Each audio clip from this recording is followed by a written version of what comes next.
Somewhere beneath the ground you are lying above right now, there is history. Not the history of textbooks, not the history of dates and kings and battles that can be organized into neat chronological sequences and presented with the confidence of settled knowledge. The other kind, the kind that has no label, the kind that archaeologists find when they are not expecting to find anything, and that produces, in the most experienced and the most careful researchers in the field, a silence that is different from the silence of someone who has nothing to say. It is the silence of someone who has found something and does not yet have words for what it means. Medieval archaeology produces this silence with a frequency that should perhaps be better known than it is. The medieval period is close enough to the present that we feel we ought to understand it. The documents survive in quantities sufficient to give the impression of comprehensive knowledge. The buildings are still standing. The roads are still in use. And yet the ground beneath the medieval world, opened carefully by archaeologists with the tools and the methods and the accumulated knowledge of a mature scientific discipline, continues to produce objects and structures and arrangements that the documents do not mention and the theories do not predict. Things that were buried deliberately, and things that were buried by accident, and things whose burial cannot be explained by either category. Things that belong to cultures that should not have been in contact with each other. Things whose purpose cannot be determined. Things that were placed in specific locations for reasons that have not survived in any written source, and that the objects themselves, examined with every analytical tool available, decline to reveal. Tonight, we are going to walk through that ground together. Not quickly, not with the false confidence of someone who has already decided what they are going to find, but slowly, the way a good archaeologist walks, with attention to what is actually there rather than to what the theory said should be there. We are going to move through the medieval centuries in sequence, from the earliest and most fragmentary period through to the last decades before the medieval world gave way to something new. And at each stop,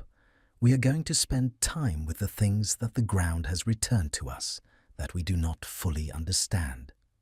The events and the objects and the places that the archaeology of the medieval period has brought to light, and that remain, after decades and in some cases centuries of examination, genuinely unexplained. So, settle in. Let the ground beneath you do what ground has always done. Hold everything that has been placed in it. Keep it safe from the air and the light and the passing of time, and wait with the particular patience of something that has already been waiting for a very long time. We are going to listen to what it has been trying to tell us, and we are going to be honest about how much of it we still cannot understand. The medieval period, in the framework that historians and archaeologists most commonly use, begins in the 5th century with the collapse of Roman imperial authority in Western Europe. But the archaeology of the period that follows that collapse does not begin neatly. It begins in confusion. In a landscape that had been organized for centuries around Roman administrative, military, and economic structures,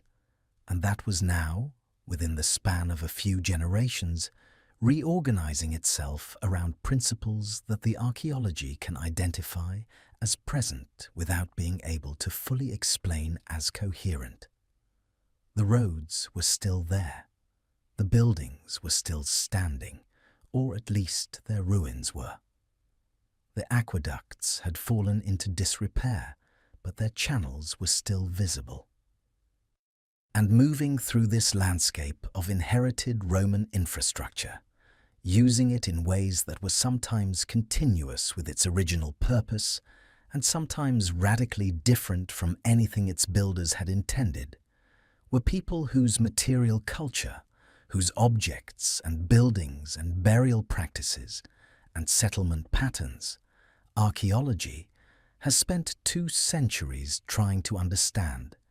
and that continue to produce surprises. The problem of what happened to Roman Britain between the departure of the Roman legions in the early 5th century and the establishment of the Anglo-Saxon kingdoms, that the historical record begins to document in the 6th and 7th centuries,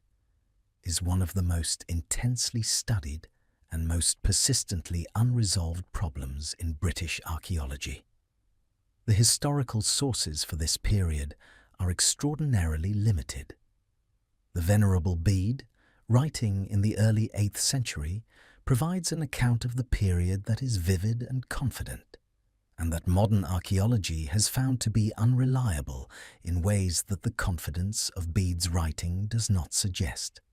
Gildas, the 6th century British monk, whose work De Excidio et Conquestu Britanniae is one of the very few near-contemporary sources for this period, writes in terms of catastrophe, of cities abandoned, of populations decimated, of a civilization in ruins. The archaeology of the period does not straightforwardly support this picture of total collapse. What it shows is something stranger and more complicated. Roman towns that were not abandoned, but that underwent a transformation so radical that the material culture of the 5th and 6th centuries is almost unrecognizable compared to what preceded it. Buildings that were no longer being maintained in the Roman way, but that were being used in ways the Roman population would not have recognized.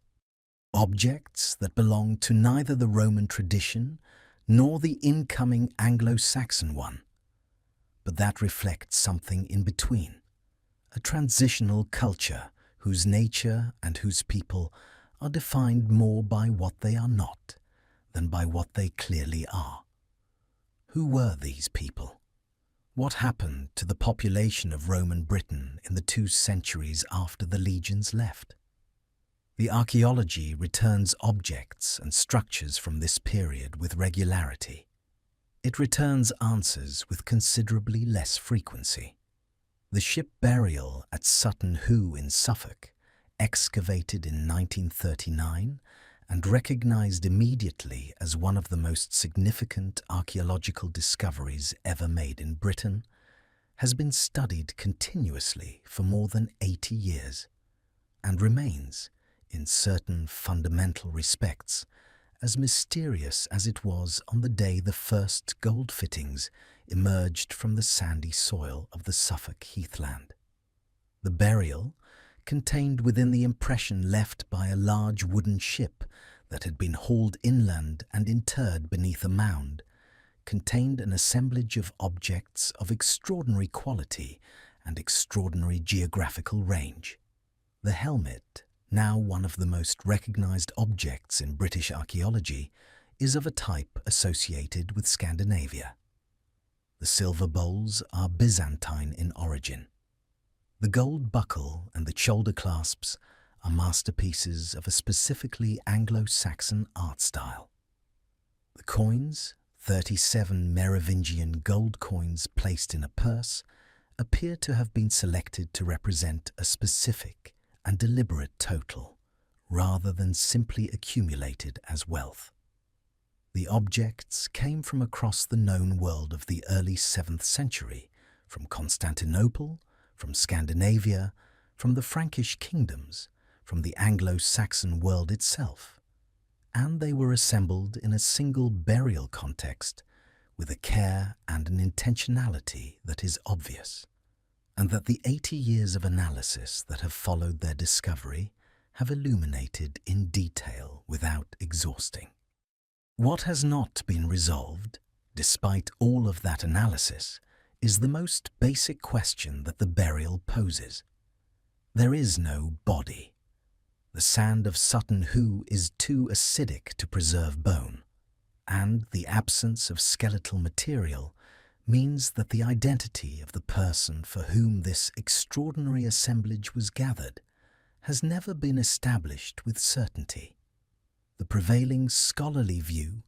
is that the burial was made for Raedwald of East Anglia,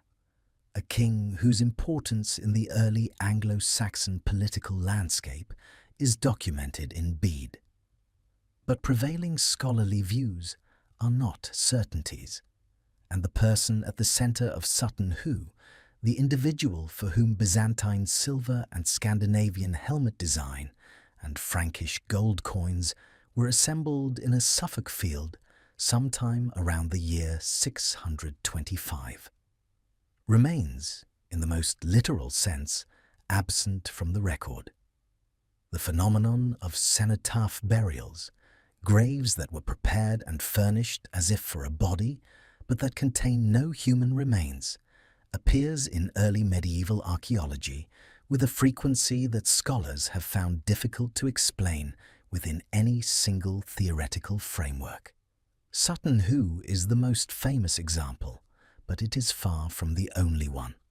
Across Britain, Scandinavia, and the continental territories of the early medieval period, archaeologists have found burial contexts that demonstrate all the characteristics of an elaborate funerary ritual: grave goods of significant value,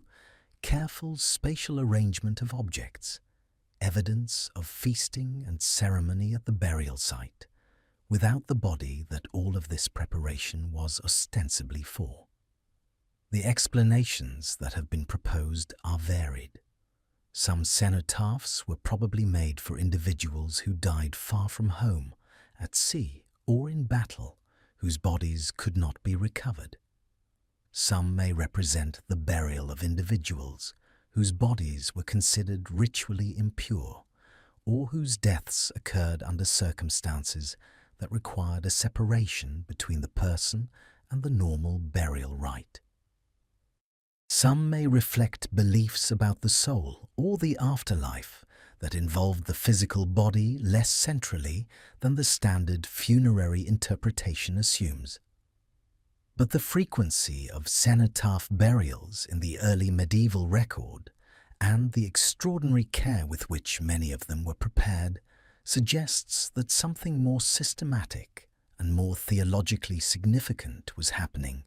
than any of the individual explanations fully accounts for. The early medieval people who made these burials knew that there was no body in the ground. They buried as if there were anyway. What that act meant to them, what it accomplished in their understanding,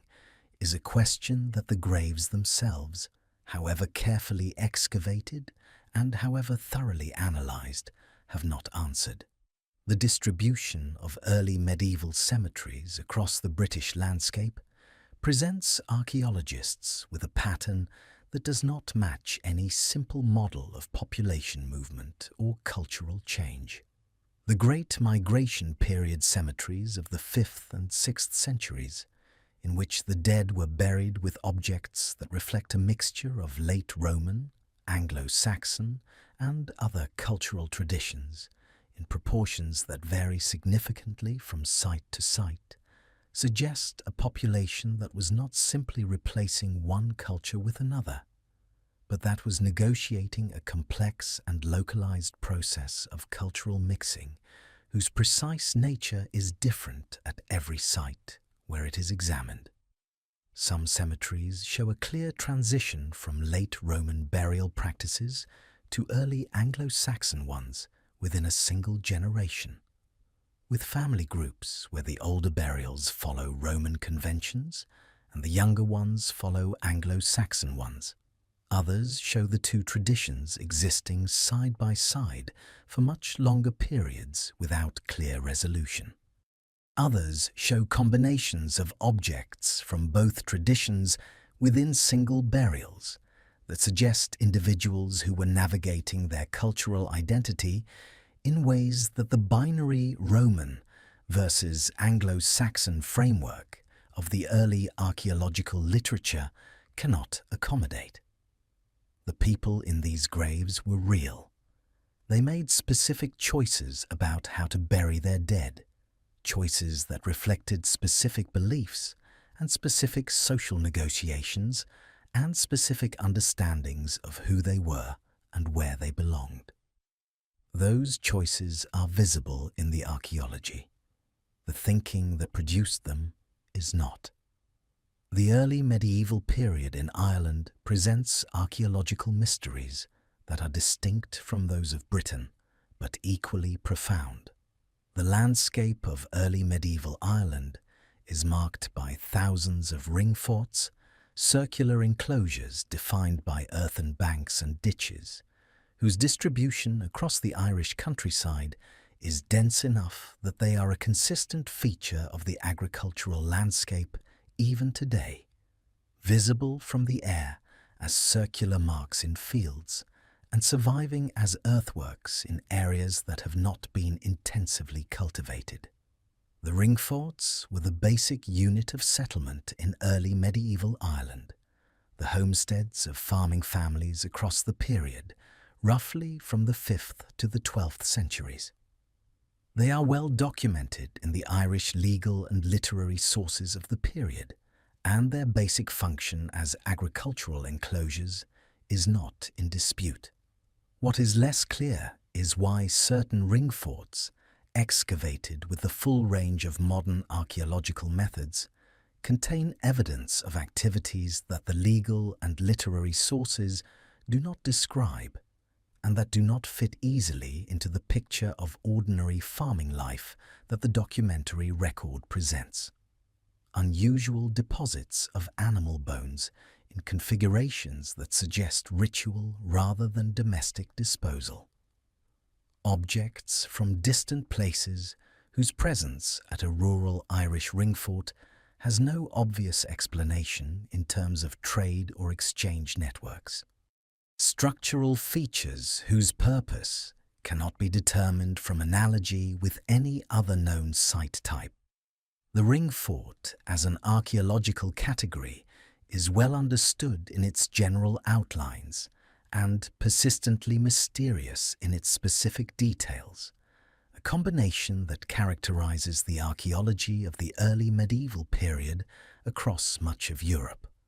And that makes the period simultaneously one of the best studied and one of the most incompletely understood in the history of the medieval world. The conversion of the Germanic and Celtic peoples of northwestern Europe to Christianity in the 5th, 6th, and 7th centuries is documented in the historical sources as a process of deliberate mission activity, of royal conversion, followed by the conversion of subject populations, of churches built on the sites of pagan temples and Christian festivals established in alignment with older seasonal celebrations. The archaeology of conversion is less tidy than this narrative suggests. The material culture of the conversion period, the objects found in graves and settlement sites from the decades and generations immediately following the nominal adoption of Christianity by a given population, frequently shows a continuation of practices that the Church explicitly condemned and that the documentary sources describe as having been abandoned.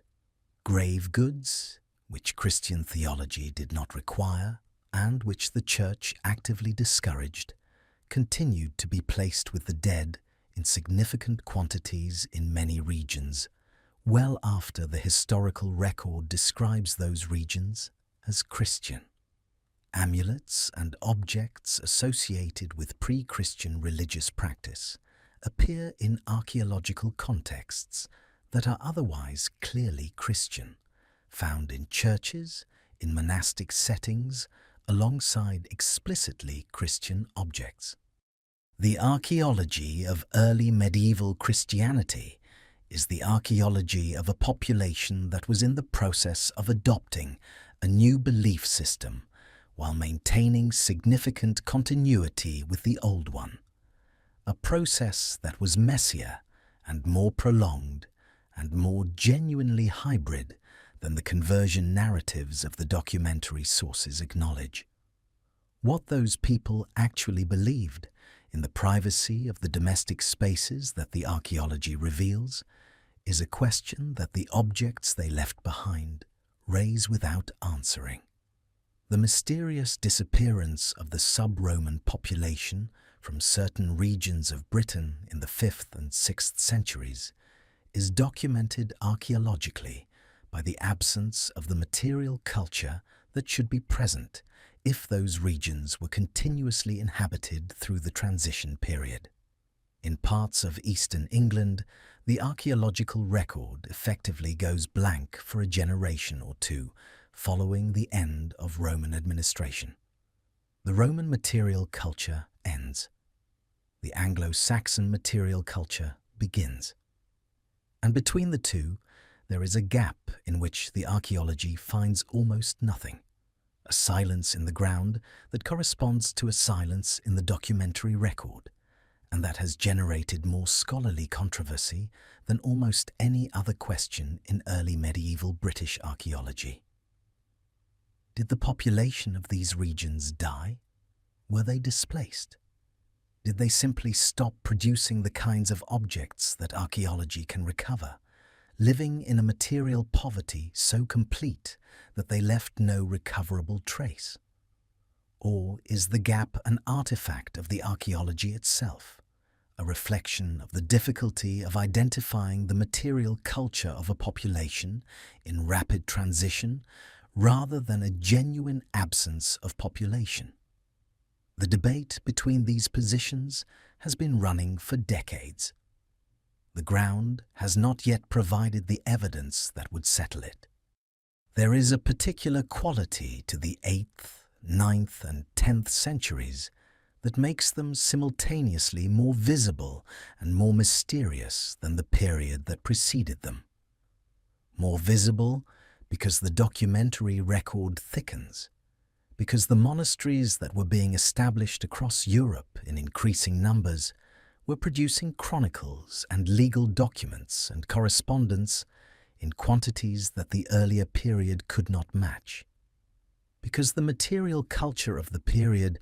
is richer and more varied and more widely distributed than what came before it,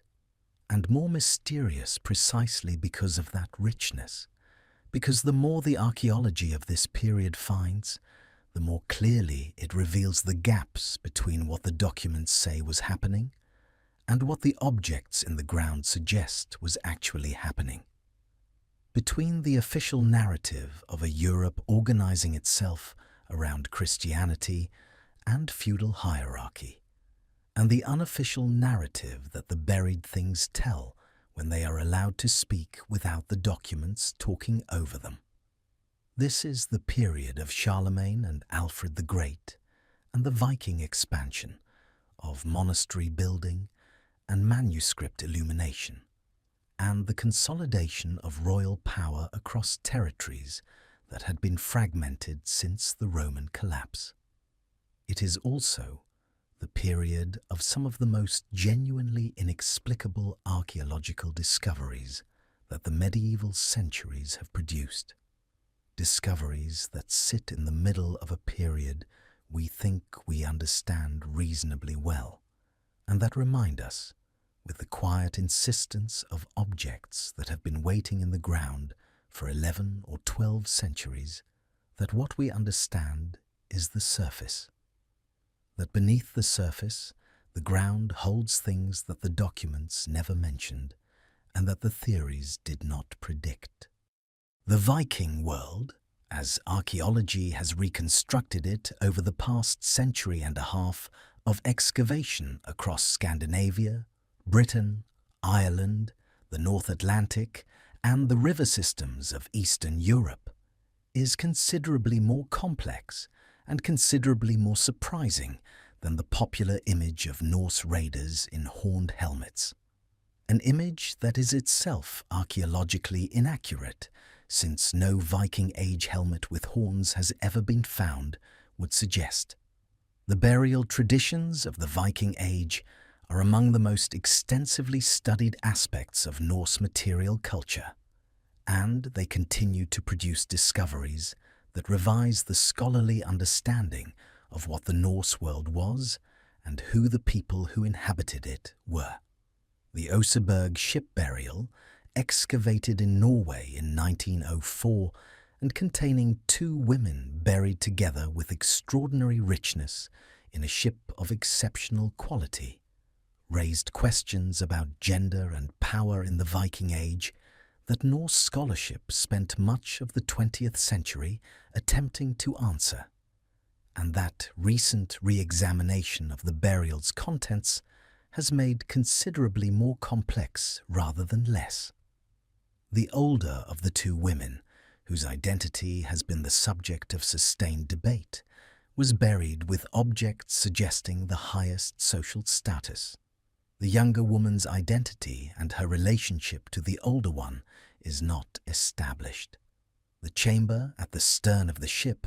contained ritual objects whose specific religious significance has been analyzed extensively without consensus being reached. The Oseberg burial is one of the best documented and most thoroughly studied Viking Age archaeological contexts in existence. It is also, after more than a century of that study, still generating fundamental disagreements about what it means and who the people at its center actually were. The discovery in 2017 of a Viking Age burial at Birka in Sweden that had been excavated in the 19th century and assumed for more than 100 years to contain the remains of a male warrior prompted one of the most significant and most contentious debates in recent Viking Age archaeology. The grave contained a full set of warrior equipment, including weapons, 2 horses, and a set of gaming pieces that some researchers interpret as indicating a role in military strategy and planning. It had been used for decades as a type example of the Viking warrior burial, reproduced in textbooks and cited in hundreds of academic papers as evidence of Viking Age martial culture and its material expressions. When ancient DNA analysis of the skeletal remains was published in 2017, the results indicated that the individual was genetically female. The implications of this finding for the understanding of gender roles in Viking Age society, for the interpretation of the warrior burial type as a whole, and for the question of whether the Old Norse literary tradition's references to female warriors, known as shield maidens,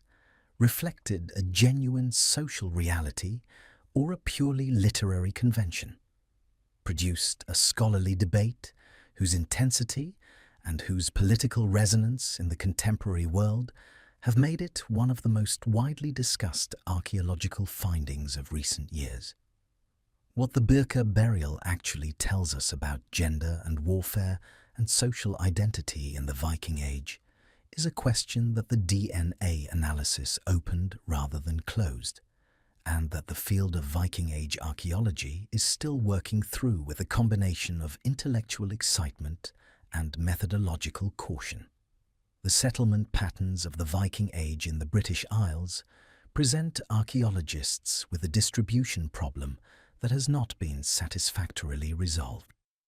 The historical sources document extensive Norse settlement in northern and eastern England,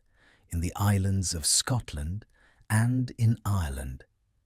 and the place name evidence, the survival of Norse words in the place names of these regions, confirms that Norse-speaking populations were present in large numbers across a significant period of time. But the archaeology of Norse settlement in Britain is considerably thinner than the documentary and linguistic evidence would predict. Identifiably,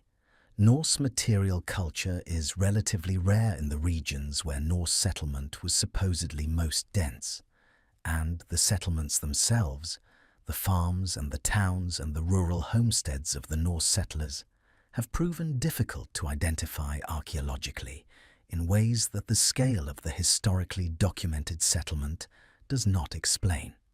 Either the Norse settlers in Britain adopted local material culture so rapidly and so completely that they became archaeologically invisible within a generation or two, or the historical and linguistic evidence of their presence overstates the scale of actual settlement. Or there is something about the archaeology of Norse settlement in Britain that the current interpretive frameworks are missing. None of these explanations is fully satisfying, and the gap between the documentary signature of Viking Age settlement in Britain and its archaeological signature is one of the field's persistent, unresolved problems. The Carolingian period, the era of Charlemagne and his successors in the 8th and 9th centuries, produced an administrative and cultural infrastructure whose physical remains archaeology has been excavating and analyzing for generations. The palace complex at Aachen, the monastery sites of the Carolingian heartland, the rural settlements of the Carolingian agricultural economy, all of these have been investigated with the full range of modern archaeological methods and have produced a picture of the Carolingian world that is detailed and sophisticated. But within that picture there are anomalies, specific sites and specific finds that do not fit the model, that suggest connections and activities and presences that the Carolingian documentary record does not mention, and that the standard reconstruction of the period does not accommodate. Artifacts of clearly Islamic origin have been found at Carolingian sites in quantities and in contexts that the documented trade and diplomatic contacts between the Carolingian Empire and the Islamic world do not fully account for. Objects from the Byzantine East appear in rural Carolingian contexts, far from the centers of diplomatic exchange where such objects would be expected.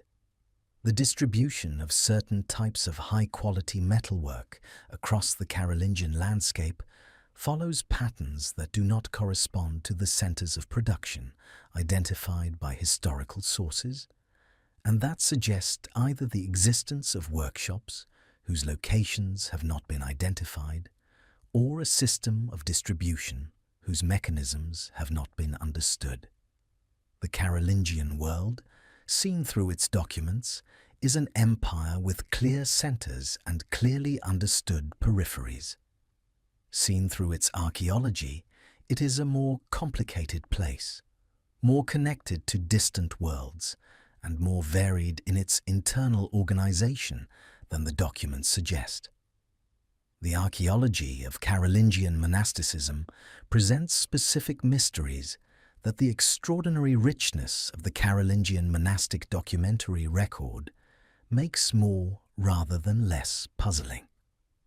The monasteries of the Carolingian period are among the best documented institutions of the early medieval world. Their charters, their correspondence, their liturgical books, their administrative records, all of these survive in quantities sufficient to reconstruct the daily life of specific monastic communities across specific decades with considerable confidence. And yet the excavation of Carolingian monastic sites consistently produces structural and material evidence that does not correspond to the documentary record of those same communities. Buildings that the documents do not mention. Activities attested by the physical evidence that the written sources do not describe. Objects whose presence in a monastic context has no obvious explanation in terms of the documented functions of the monastery. The gap between the documentary monastery and the archaeological monastery is not a gap produced by sparse documentation. It is a gap produced by rich documentation that describes one thing, while the ground beneath the monastery's foundations preserves evidence of something else, something adjacent to the official monastic life that the documents record, but not identical with it, something that the monks who wrote those documents either did not consider worth recording or considered worth not recording. The Danwerk, the great earthwork defensive system that runs across the base of the Jutland Peninsula in what is now northern Germany and southern Denmark, is one of the largest medieval earthwork constructions in northern Europe and one of the most archaeologically complex. Its construction began in the early medieval period and continued through multiple phases across several centuries, with different sections built at different times and subsequently modified, extended, and, in some cases, apparently abandoned and rebuilt. The historical sources document certain phases of the Danwerk's construction and use in connection with specific political events and specific Danish rulers. The archaeology of the earthwork is considerably more complicated than the historical sources suggest, with phases of construction and modification that do not correspond to any documented historical event, and that cannot be assigned to any identified period of political activity. Who built certain sections of the Danwerk, when they built them, and what political or military context motivated their construction, is a question that the archaeology of the earthwork has been asking since systematic excavation began in the 19th century, and that the combination of documentary and physical evidence has not yet fully answered. The Dannewerke is a monument to organized political will on a very large scale. Significant portions of it were organized by a political will that history has not recorded. The Varangian route,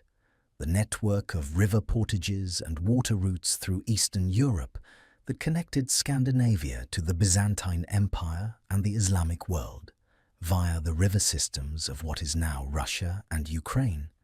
is documented in Byzantine and Arabic sources, and in the Norse sagas as one of the great commercial highways of the early medieval world. The archaeology of the Varangian route, excavated at sites distributed across thousands of kilometers from Scandinavia to the Black Sea, has produced one of the most geographically distributed bodies of evidence in medieval archaeology,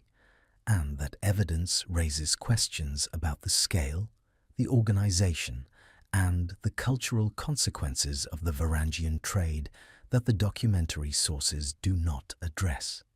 The quantities of Islamic silver coins found at Scandinavian sites from the 8th, 9th, and 10th centuries, the dirhams that flowed north along the Varangian route in exchange for furs and slaves and other northern products, are sufficient to suggest a volume of trade that was transforming the economies of both ends of the route in ways whose full implications are still being worked out. But the organization of that trade, the people who ran it, the infrastructure that supported it, and the cultural exchanges that accompanied the movement of silver and goods, are documented in the archaeology in ways that are suggestive rather than definitive. The sites along the route that served as nodes of exchange and accommodation,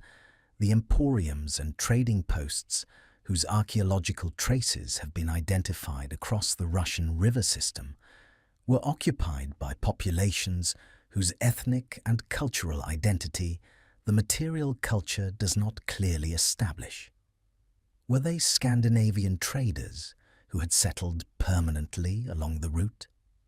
Local populations who had adopted elements of Norse material culture through sustained contact? Something more genuinely mixed? The archaeology is rich enough to make the question interesting, and not yet rich enough to answer it. The 9th and 10th centuries in Britain produced a series of royal burials and high-status graves whose identification and interpretation has been complicated by the political and religious upheavals of the period, and by the incomplete survival of the documentary sources that would be needed to connect specific burials to specific historical individuals. The grave discovered at Prittlewell in Essex in 2003, excavated beneath a housing estate and found to contain a chamber burial of extraordinary richness with objects including gold foil crosses, Byzantine coins, and a remarkable assemblage of feasting equipment, represents exactly this problem. The burial dates to approximately the early 7th century, and the quality and composition of its contents place it in the highest tier of early Anglo-Saxon aristocratic or royal burial. The gold foil crosses suggest a Christian, or at least Christian-adjacent identity for the individual buried. The overall character of the assemblage is consistent with a royal burial from the East Saxon kingdom. But which king and what precise moment in the complex religious and political history of the East Saxon dynasty the burial represents has not been established. The Prittlewell burial is one of the most significant Anglo-Saxon archaeological discoveries of the past quarter century. The person at its centre, like the person at the centre of Sutton Hoo, remains unnamed. The sites that archaeology identifies as emporia, the trading settlements that developed at coastal and riverine locations across northwestern Europe from the 7th century onward, are among the most important and most puzzling settlement types of the early medieval period. These sites, known from their Old English name as wicks, include Hamwick near modern Southampton, Eoforwick at York, Lundenwick outside the walls of Roman London, and their equivalents in Scandinavia and on the Frankish coast. They were substantial settlements, in some cases covering hundreds of hectares and housing populations of several thousand,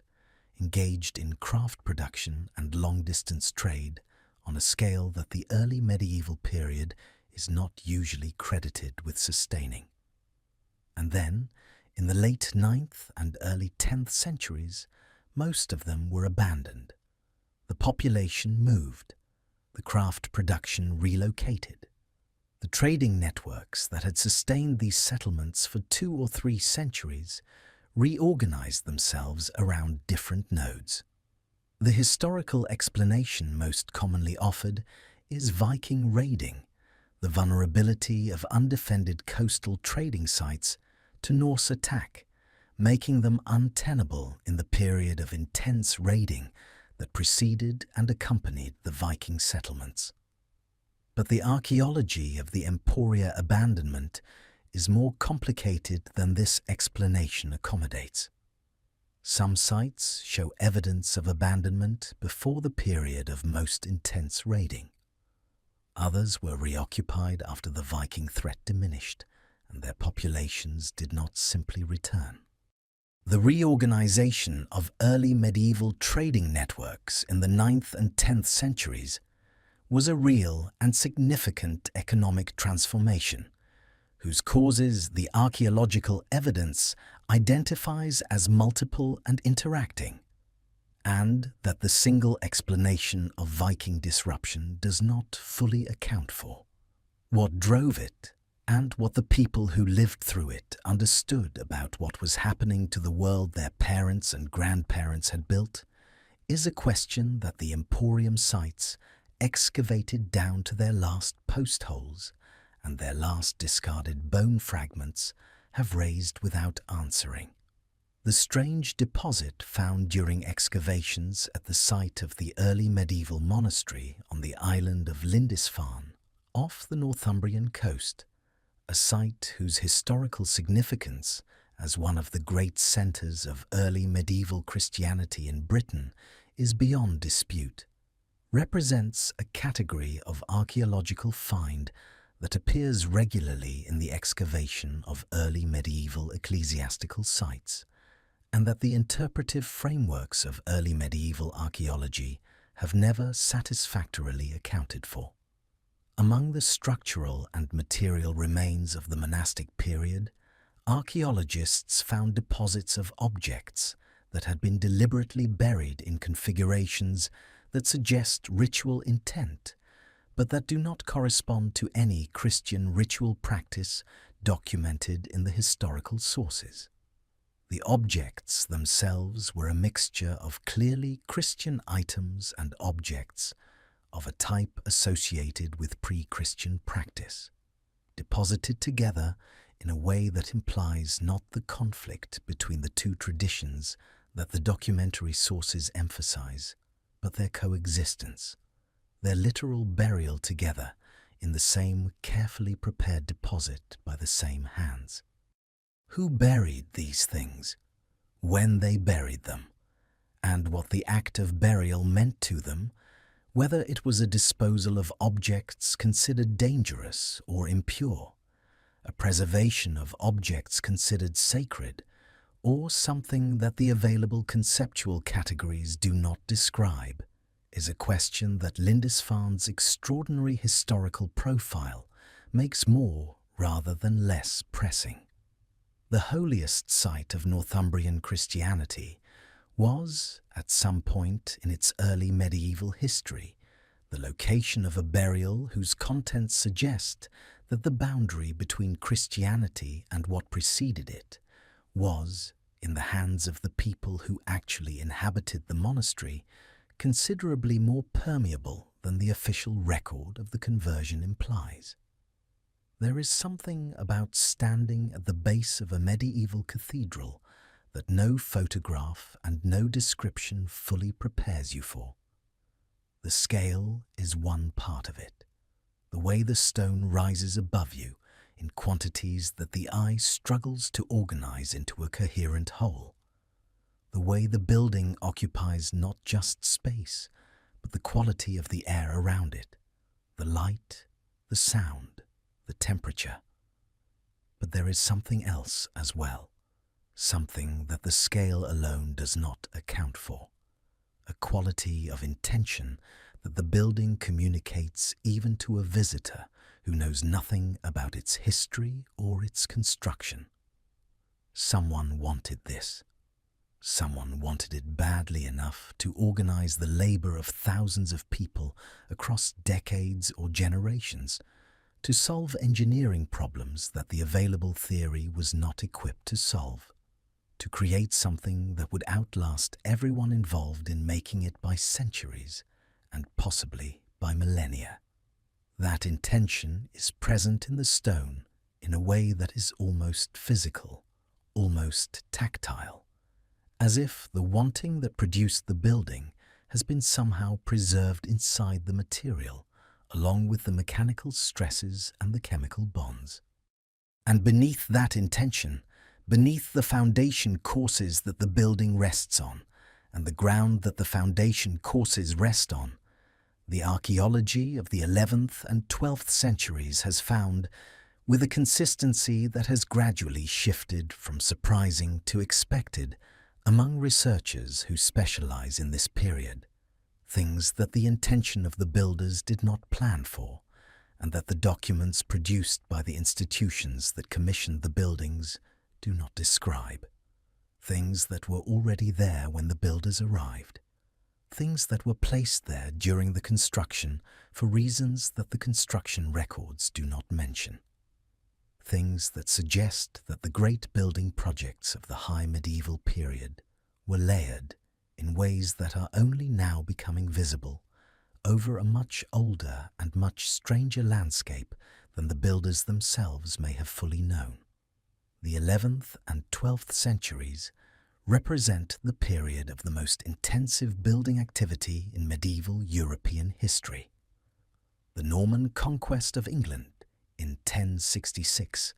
inaugurated a program of castle and cathedral construction whose scale transformed the English landscape within a single generation.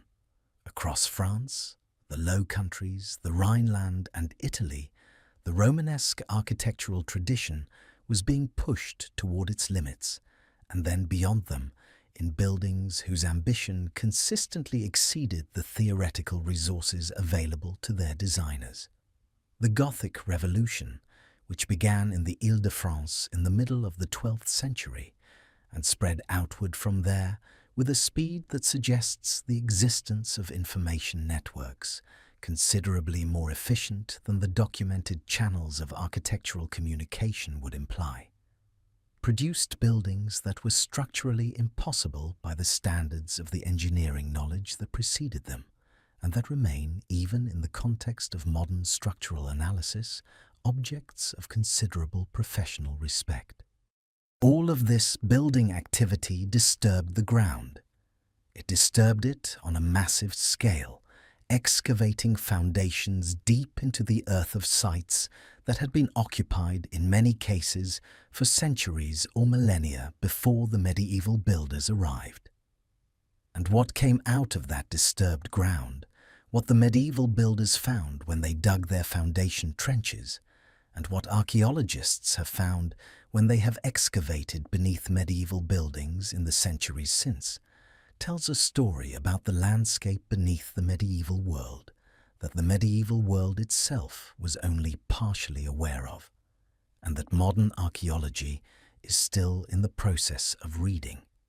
The excavations conducted beneath the nave of Winchester Cathedral in the early 20th century, and the more recent and more technically sophisticated investigations that have followed them, revealed a sequence of occupation beneath one of England's great medieval churches that extends back through the Anglo-Saxon period and into the Roman and pre-Roman past,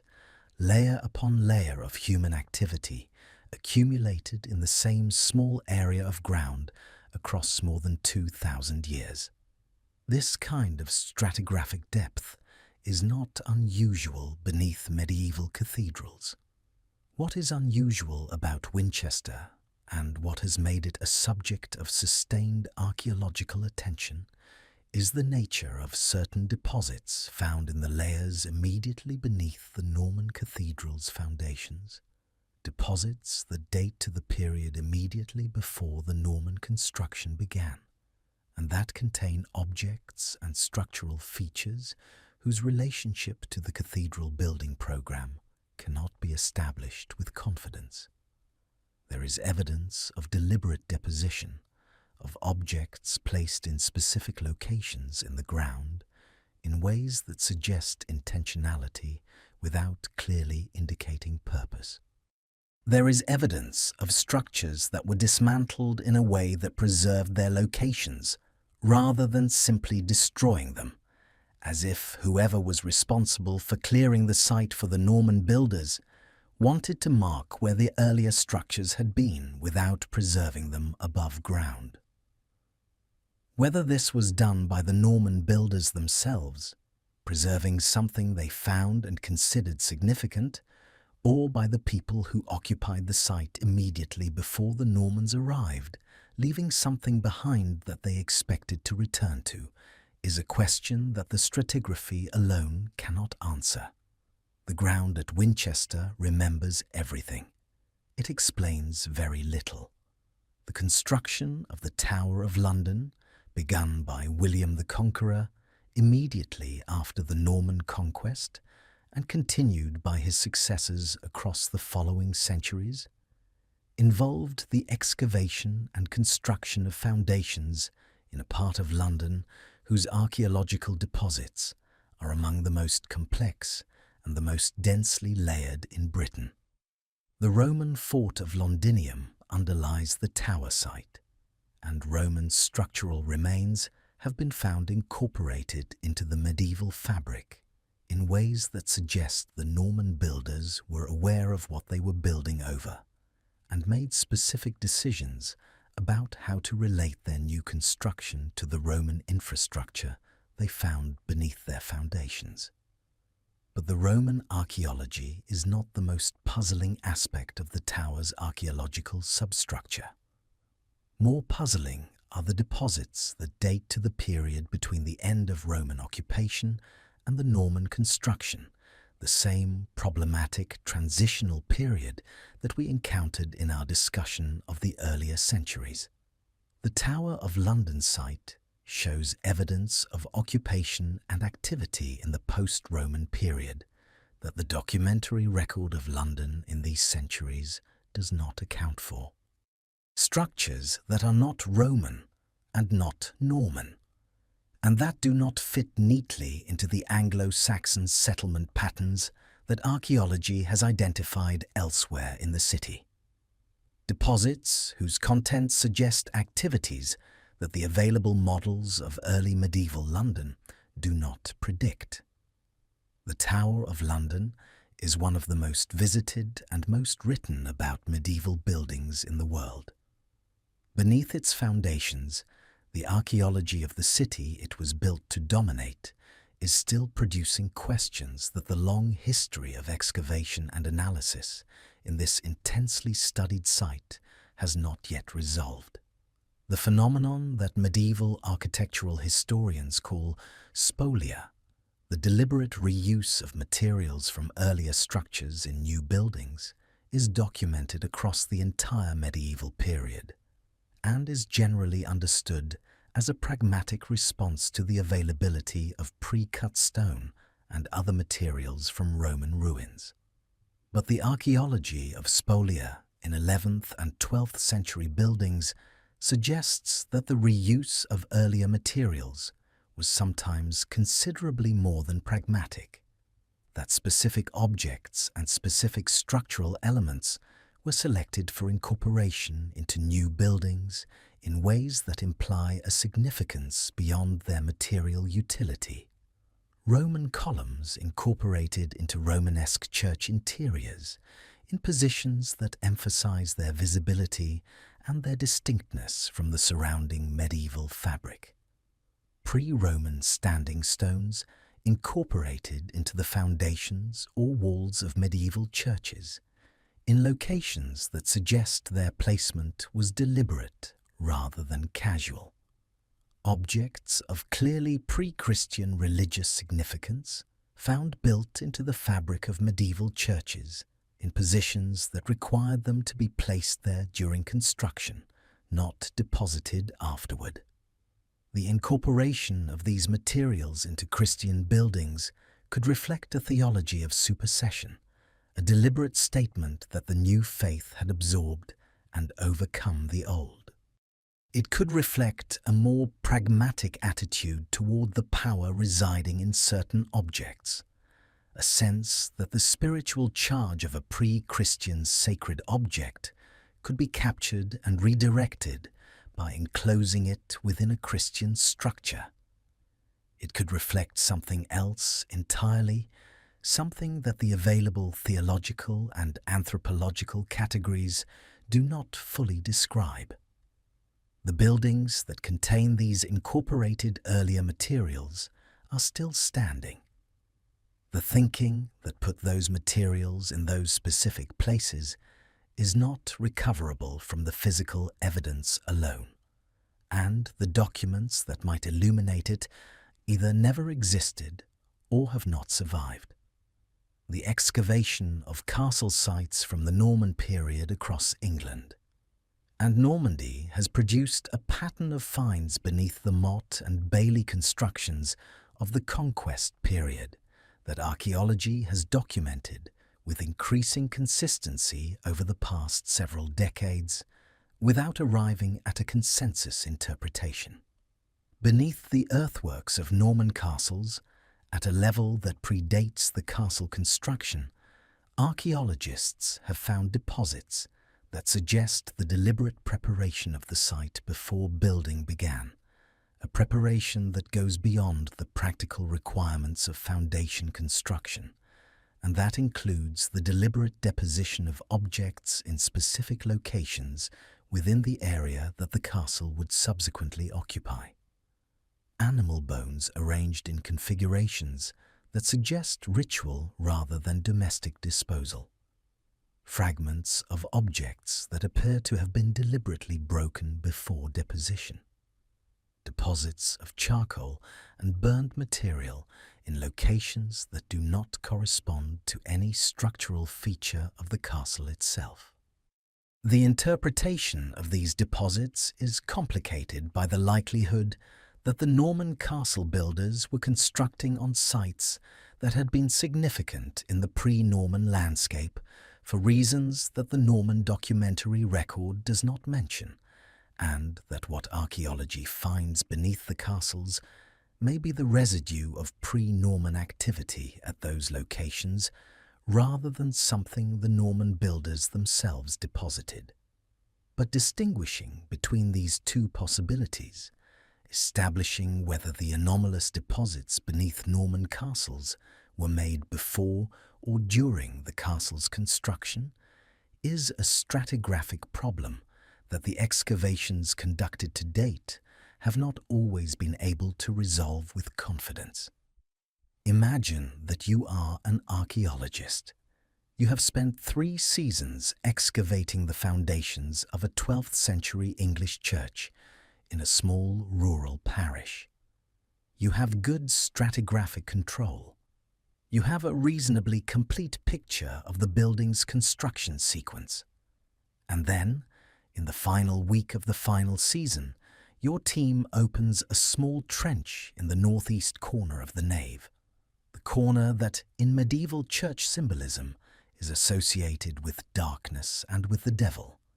And you find a deposit that was placed there during the original construction of the building. The deposit contains 3 objects: a small carved stone figure that is clearly not Christian,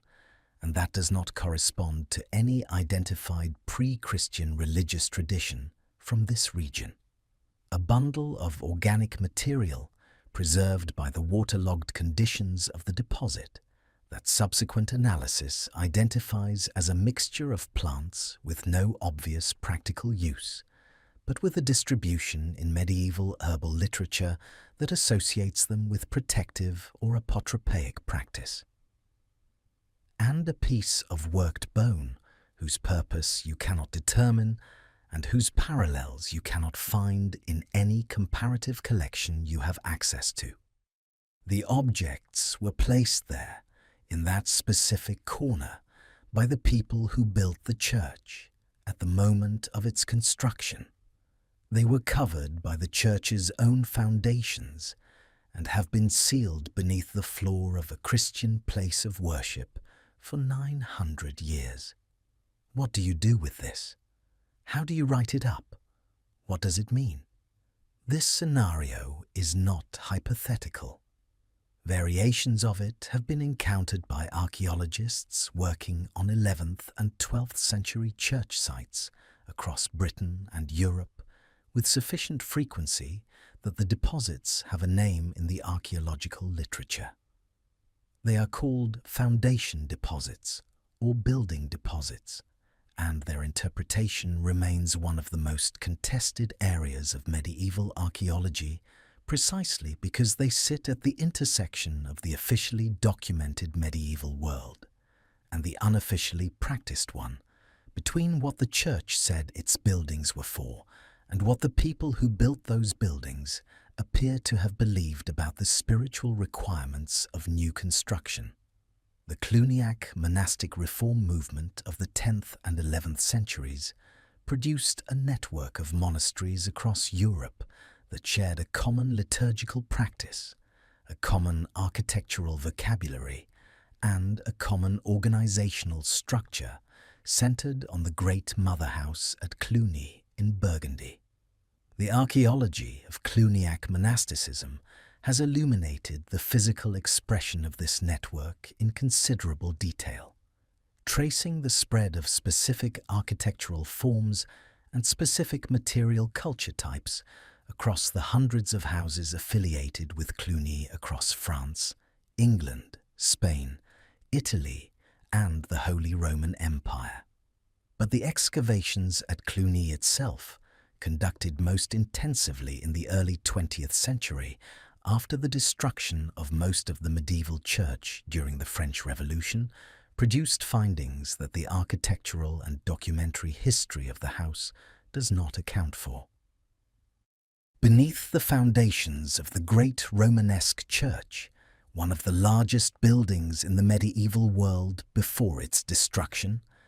archaeologists found evidence of earlier structures and earlier activity that predated the Cluniac foundation,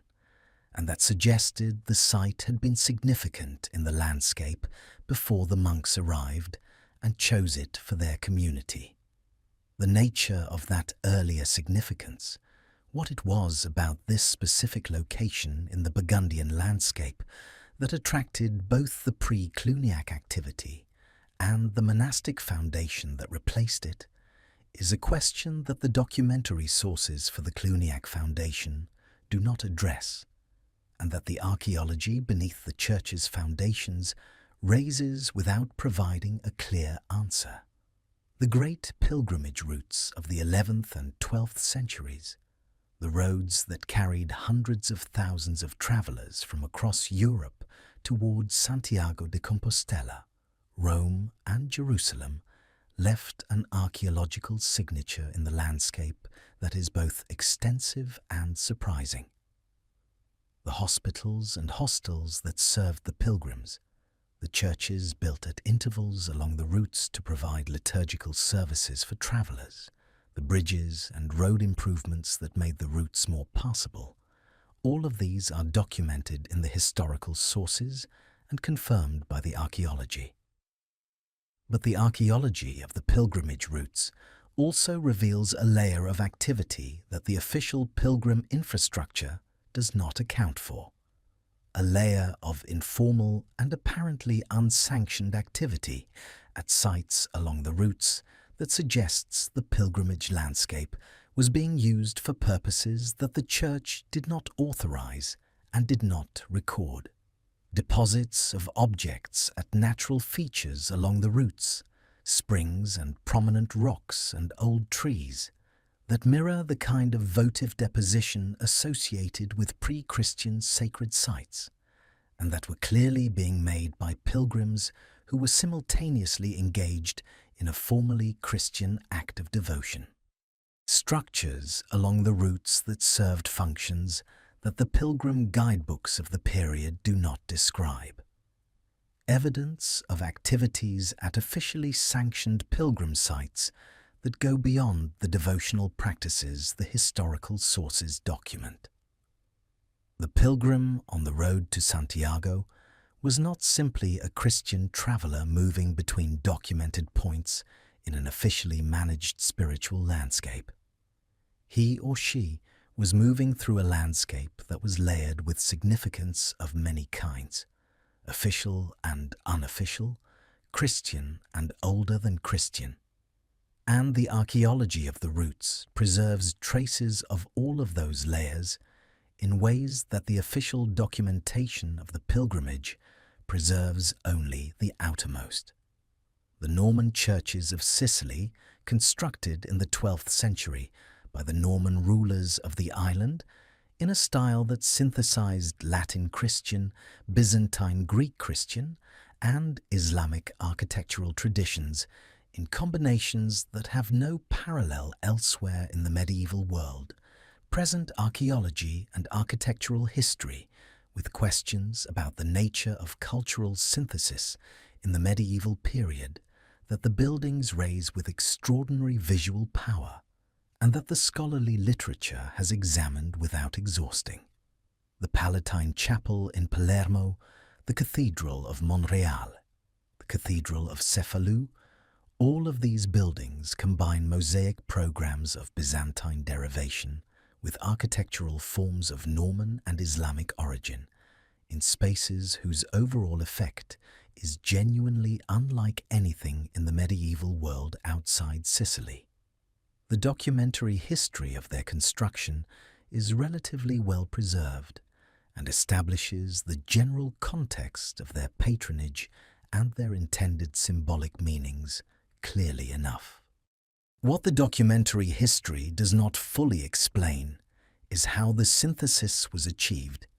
who the craftsmen were, who possessed the technical skills of three distinct and geographically separated artistic traditions simultaneously, how the coordination between those traditions was managed in the workshop context, and what the buildings meant to the diverse populations of Norman, Greek, Arab, and Jewish Sicilians who worshipped in or simply lived near them. The Norman churches of Sicily are the most visible surviving evidence of a medieval multicultural society whose internal dynamics, archaeology and history together have only partially reconstructed. And they ask questions about how different traditions meet and merge in the physical fabric of buildings that the scholarship has been exploring for generations, without arriving at conclusions that feel complete. The archaeology of medieval forests, a research area that has expanded significantly in recent decades as new survey technologies have made it possible to investigate wooded landscapes that were previously inaccessible to conventional excavation methods, has revealed within the managed woodlands of 11th and 12th century Europe a layer of activity and structure that the documentary sources of forest management do not describe. Medieval forests were not wild spaces. They were managed resources governed by complex legal frameworks that regulated who could cut what, where animals could graze, what activities were permitted in different zones of the woodland. The archaeology of these managed forests confirms that management in its physical traces, the coppice stools and the charcoal production platforms, and the deer park boundaries that survive as earthworks beneath the modern woodland canopy. But it also finds within the managed landscape structures and deposits that the management documents do not account for. Small enclosures whose purpose is not identifiable as any known component of medieval forest management. Deposits of objects at locations within the woodland that appear to have been significant to people whose activities the forest management records did not capture. People operating in the interstitial spaces of the managed landscape, in the gaps between the documented uses of the woodland, leaving traces that the documentary record systematically ignored because those people and their activities were either invisible to the record keepers or deliberately excluded from their accounts. The medieval forest was not only what the forest management documents say it was also something else, something that moved through the managed woodland without leaving a documentary trace, and that the archaeology is only now beginning to find. There is a quality to the archaeology of catastrophe that is different from the archaeology of ordinary life. When a civilization is functioning normally, when people are going about the daily business of farming and trading and building and raising children, they dispose of their material world in ways that reflect habit and convention and the slow accumulation of practice across generations. They throw things away in the same places their parents threw things away. They bury their dead in the same fields and in the same orientations and with the same kinds of objects that their community has been using for burial across living memory. They build on the same sites and in the same ways and with the same materials, because those sites and those ways and those materials have proven adequate, and there is no compelling reason to change them. The archaeology of normal life is legible, cumulative, and in a certain way reassuring in the coherence of its patterns. The archaeology of catastrophe is different. It is characterized by disruption, by the sudden interruption of established patterns, by the presence of things in places they should not be, and the absence of things that should be present, by the evidence of decisions made under conditions of extreme stress that do not follow the logic of ordinary practice, and that produce deposits and structures and abandonments, whose meaning the archaeologist, reconstructing them from a position of safety and distance, finds genuinely difficult to interpret. The 13th and 14th centuries produced catastrophe on a scale that the medieval world had not previously experienced, and that left in the ground a record of that catastrophe whose full dimensions archaeology is still measuring. The Black Death alone killed between 1/3 and 1/2 of Europe's population in the space of a few years. The famines of the early 14th century, driven by the climatic shift known as the Little Ice Age, killed millions more. The wars of the period, the 100 Years' War, the conflicts that accompanied the political fragmentation of the Holy Roman Empire, the devastation of the Mongol invasions in Eastern Europe, added their own layers of violent disruption to a landscape already under extreme stress. And beneath all of this documented catastrophe,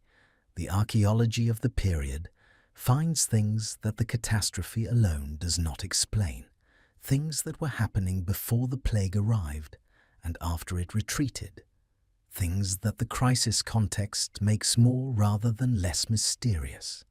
because they suggest that the 13th and 14th centuries contained dimensions of strangeness that were not produced by the documented disasters, but that existed alongside them and sometimes predated them. The Great Famine of 1315 to 1322, which struck northern Europe with a severity that contemporaries described in terms of biblical catastrophe, and that modern historical demography has confirmed as one of the worst subsistence crises in European history, left in the archaeological record a signature of abandonment and disruption whose full extent has only become apparent as the systematic study of medieval rural settlement patterns has matured over the past several decades. Villages that were functioning normally in the early 14th century,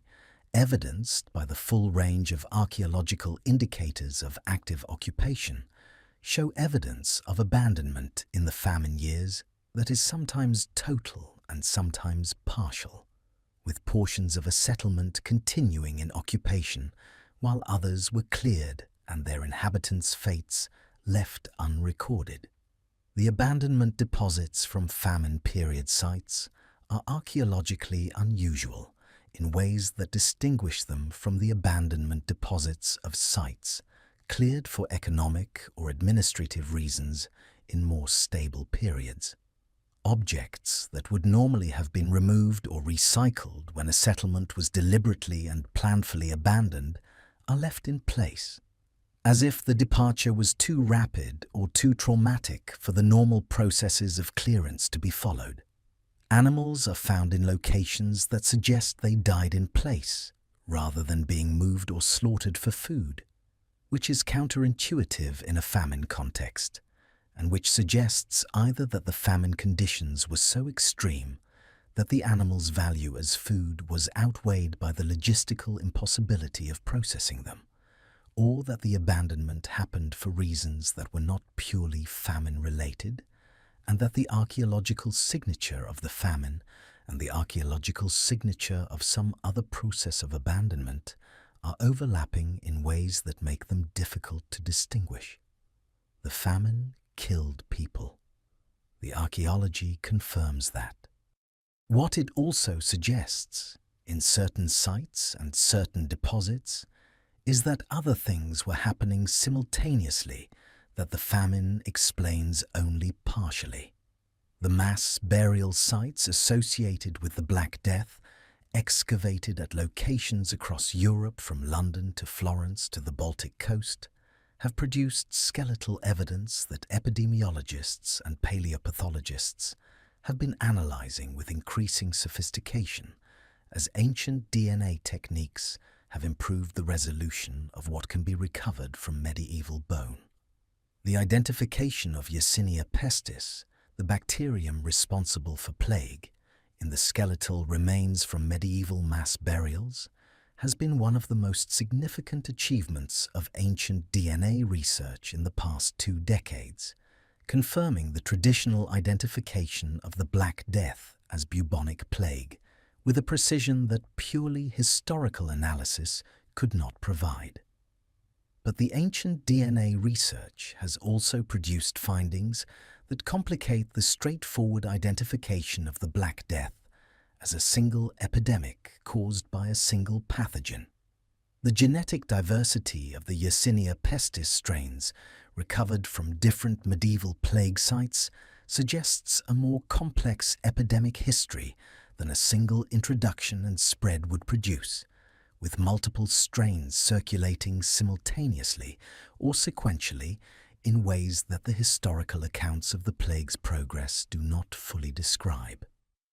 The skeletal evidence from mass burial sites shows patterns of mortality that, in certain sites, do not correspond to the demographic profile that bubonic plague, whose effects on different age groups are relatively well understood, would be expected to produce. Children and young adults, who are typically less vulnerable to bubonic plague than the elderly, appear in some mass burial assemblages in proportions that suggest either the concurrent action of a different pathogen, a different route of transmission, or a different set of social and environmental conditions than the standard plague model assumes. The Black Death was real. The evidence for it is unambiguous. What it actually was, in all its biological complexity, and whether everything that the medieval chronicles describe as plague was caused by the same organism in the same way, is a question that the ancient DNA research is actively examining and has not yet fully answered. The East Smithfield Cemetery in London, excavated in the 1980s and 1990s, and identified as one of the emergency burial grounds established by the city during the Black Death outbreak of 1348 to 1349, has been the subject of more intensive bioarchaeological analysis than almost any other medieval mass burial site in Europe, and has produced findings that have significantly advanced the understanding of the plague's biological effects, while simultaneously raising questions that the analysis has not resolved. The cemetery was clearly established in haste, its grave cuts laid out in parallel rows that suggest a degree of organization imposed on a process of disposal that was operating under conditions of extreme pressure. And the skeletal remains are consistent with rapid and mass burial of individuals who died over a relatively short period. The ancient DNA analysis of skeletal material from East Smithfield produced some of the earliest and most reliable confirmations of Yersinia pestis in a medieval plague context. And the East Smithfield sequences have become reference points for the genetic characterization of the medieval plague strain. But the osteological analysis of the skeletons themselves, the examination of the bones for evidence of the individual's health, nutrition, and life histories before their deaths, has produced a profile of the buried population that does not straightforwardly match the demographic and social profile of mid-14th century London as the documentary sources describe it. Certain indicators of chronic stress and nutritional deficiency are present in the East Smithfield population at frequencies that seem high, even given the famine conditions of the preceding decades. The distribution of skeletal trauma, of healed injuries that speak to the kinds of physical demands the individuals had been subjected to during their lives, suggests a population that was, in certain respects, harder used than the documentary evidence of mid-14th century London's social structure would predict. Who exactly was buried at East Smithfield, and what their lives looked like before the plague took them, is a question that the bones answer in fragments without producing a coherent, complete picture. The abandoned villages of medieval England, of which several thousand have now been identified, and a significant number partially or fully excavated, collectively constitute one of the most important bodies of evidence for understanding the social and economic history of the 13th and 14th centuries, and one of the most archaeologically complex categories of medieval site. The conventional narrative of English village desertion assigns the majority of abandonments to two causes: the demographic catastrophe of the Black Death and the subsequent conversion of arable land to sheep pasture by landlords who found wool production more economically viable in a depopulated landscape than the labor-intensive cultivation of grain. Both of these processes are real, and both are documented in their effects in the archaeological record of deserted village sites. But the systematic survey of deserted medieval village sites across England has revealed a chronological distribution of abandonments that does not fit this conventional narrative cleanly. A significant proportion of the deserted villages identified by archaeology were abandoned before the Black Death, in some cases well before, in periods that the documentary record does not associate with the kind of catastrophic demographic or economic disruption that would be needed to explain the total abandonment of a functioning settlement. These pre-plague abandonments are, in a sense, the most puzzling category of medieval village desertion, because they occurred in a period when the population of England was, by all available evidence, still growing, when agricultural land was under pressure rather than surplus, and when the economic logic of converting a village's arable land to pasture had not yet become compelling. Something caused these villages to empty out and not come back in a period when the conditions that the conventional explanation requires were not present. What that something was, site by site and region by region, is a question that the archaeology of individual deserted village sites has sometimes been able to address with specific local explanations, and that it has sometimes been unable to answer at all. The Mongol invasions of Eastern Europe in the 1240s left an archaeological signature in the affected regions that has been studied intensively by archaeologists working in Poland, Hungary, and the territories of what is now Ukraine and Russia. And that raises questions about the scale and the nature of the devastation that the narrative sources, vivid and horrifying as they are in their descriptions of destruction, do not fully resolve. The pattern of site abandonment in the regions most severely affected by the Mongol campaigns is clear in the archaeological record and corresponds broadly to the historical geography of the invasion routes. But the archaeology also shows a pattern of recovery, or in some cases non-recovery, that the historical sources describe only incompletely, and that does not follow a uniform model across the affected territories. Some regions that the historical sources describe as devastated show archaeological evidence of relatively rapid reoccupation and rebuilding. Others that the historical sources describe in similar terms show evidence of much more prolonged abandonment, in some cases extending for decades beyond the period when the immediate military threat had passed. The difference between these recovery trajectories is not fully explained by the differential severity of the Mongol attacks, which the archaeological evidence does not clearly support as the determining variable. It appears instead to reflect a combination of factors, ecological, demographic, and possibly political, that the current state of the evidence does not allow to be fully disentangled. The Mongol invasions reshape the demographic and settlement landscape of Eastern Europe in ways whose long-term consequences are still being traced by historical demographers and archaeologists working across a region whose medieval archaeology has been complicated by the political disruptions of the 20th century and the uneven availability of archival and field research across different national traditions. The archaeology of medieval hospitals, a research area that has expanded significantly as the excavation of hospital sites across Britain and continental Europe has produced skeletal assemblages of exceptional size and quality,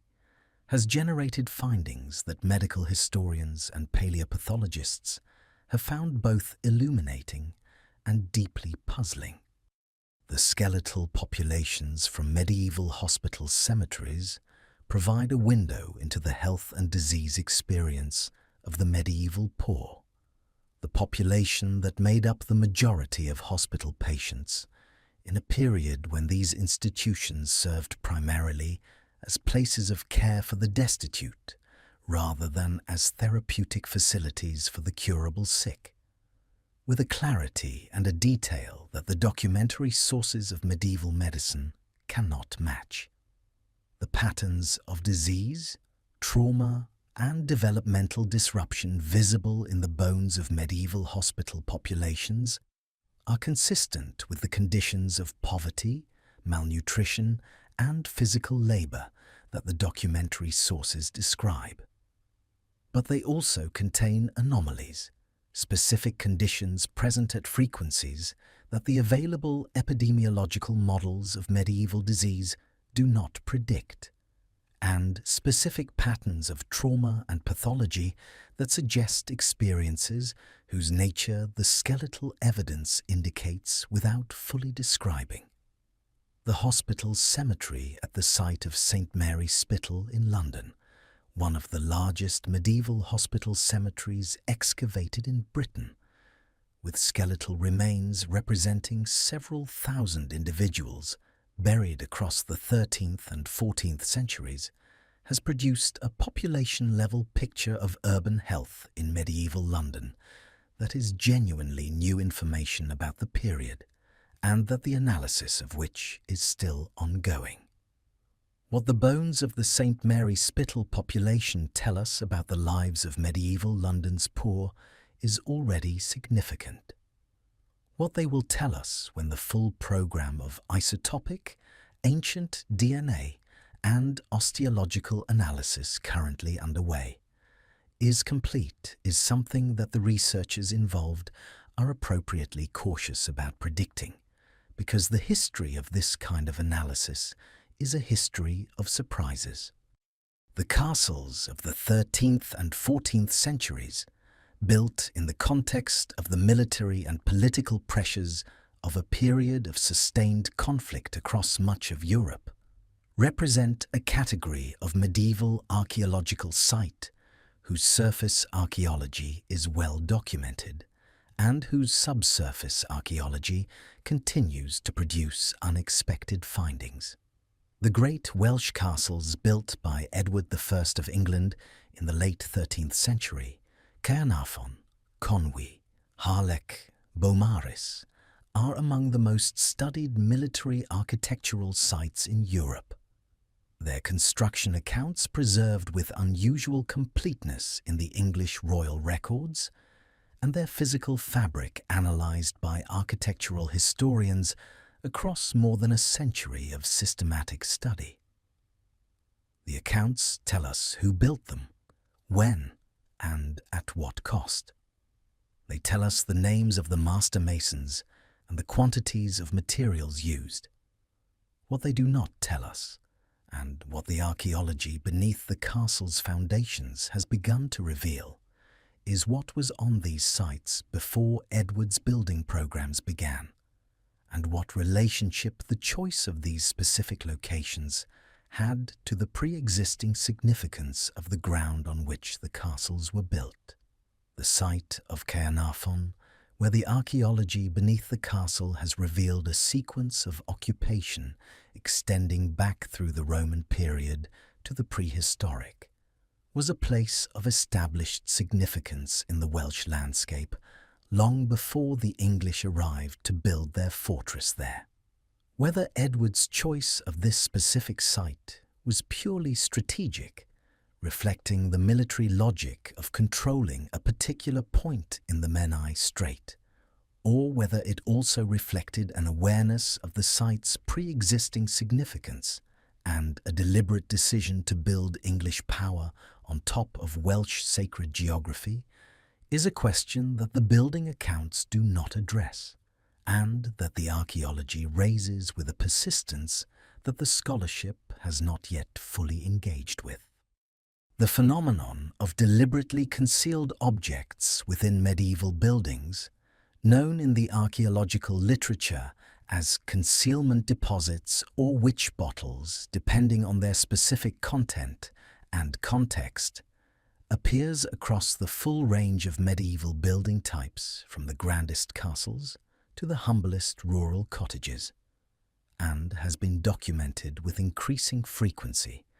as renovation and demolition projects have exposed the fabric of medieval structures to systematic investigation.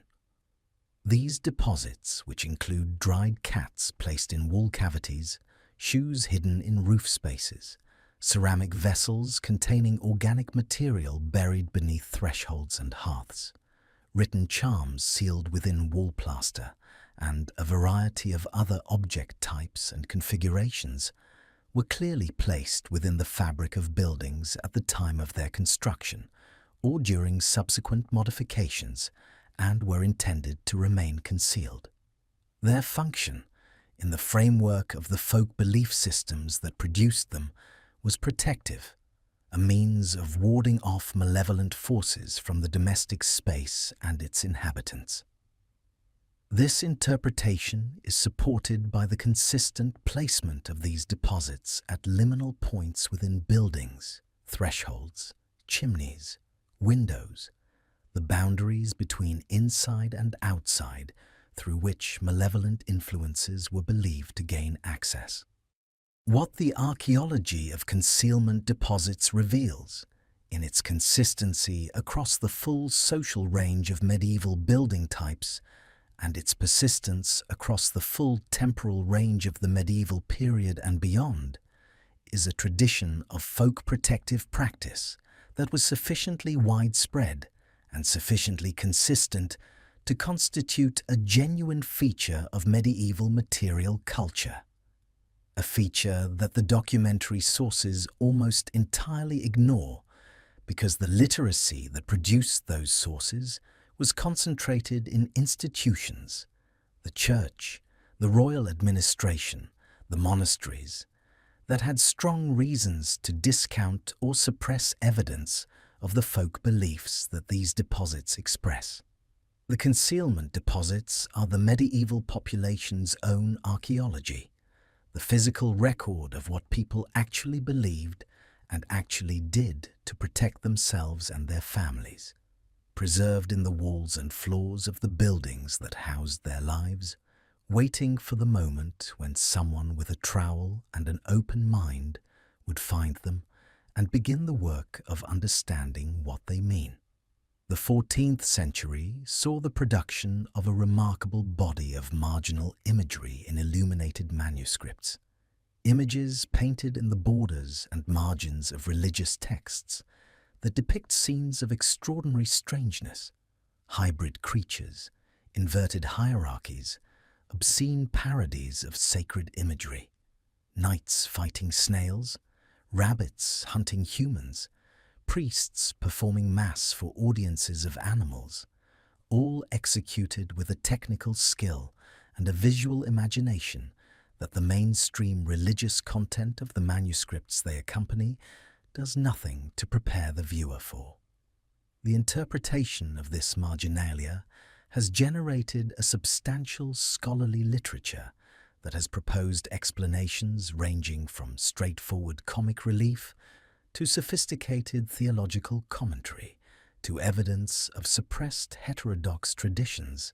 finding expression in the one space where the Church's iconographic control was weakest. What the marginalia actually meant to the monks and clerks who produced it, and to the aristocratic and clerical readers who commissioned and used the books it decorates, is a question that the images themselves, however vivid and however strange, do not clearly answer. They are among the most visually compelling objects that medieval culture produced. They are also among the most interpretively resistant, sitting in their decorated borders with an energy and a strangeness that 5 centuries of scholarly attention has described in great detail without exhausting.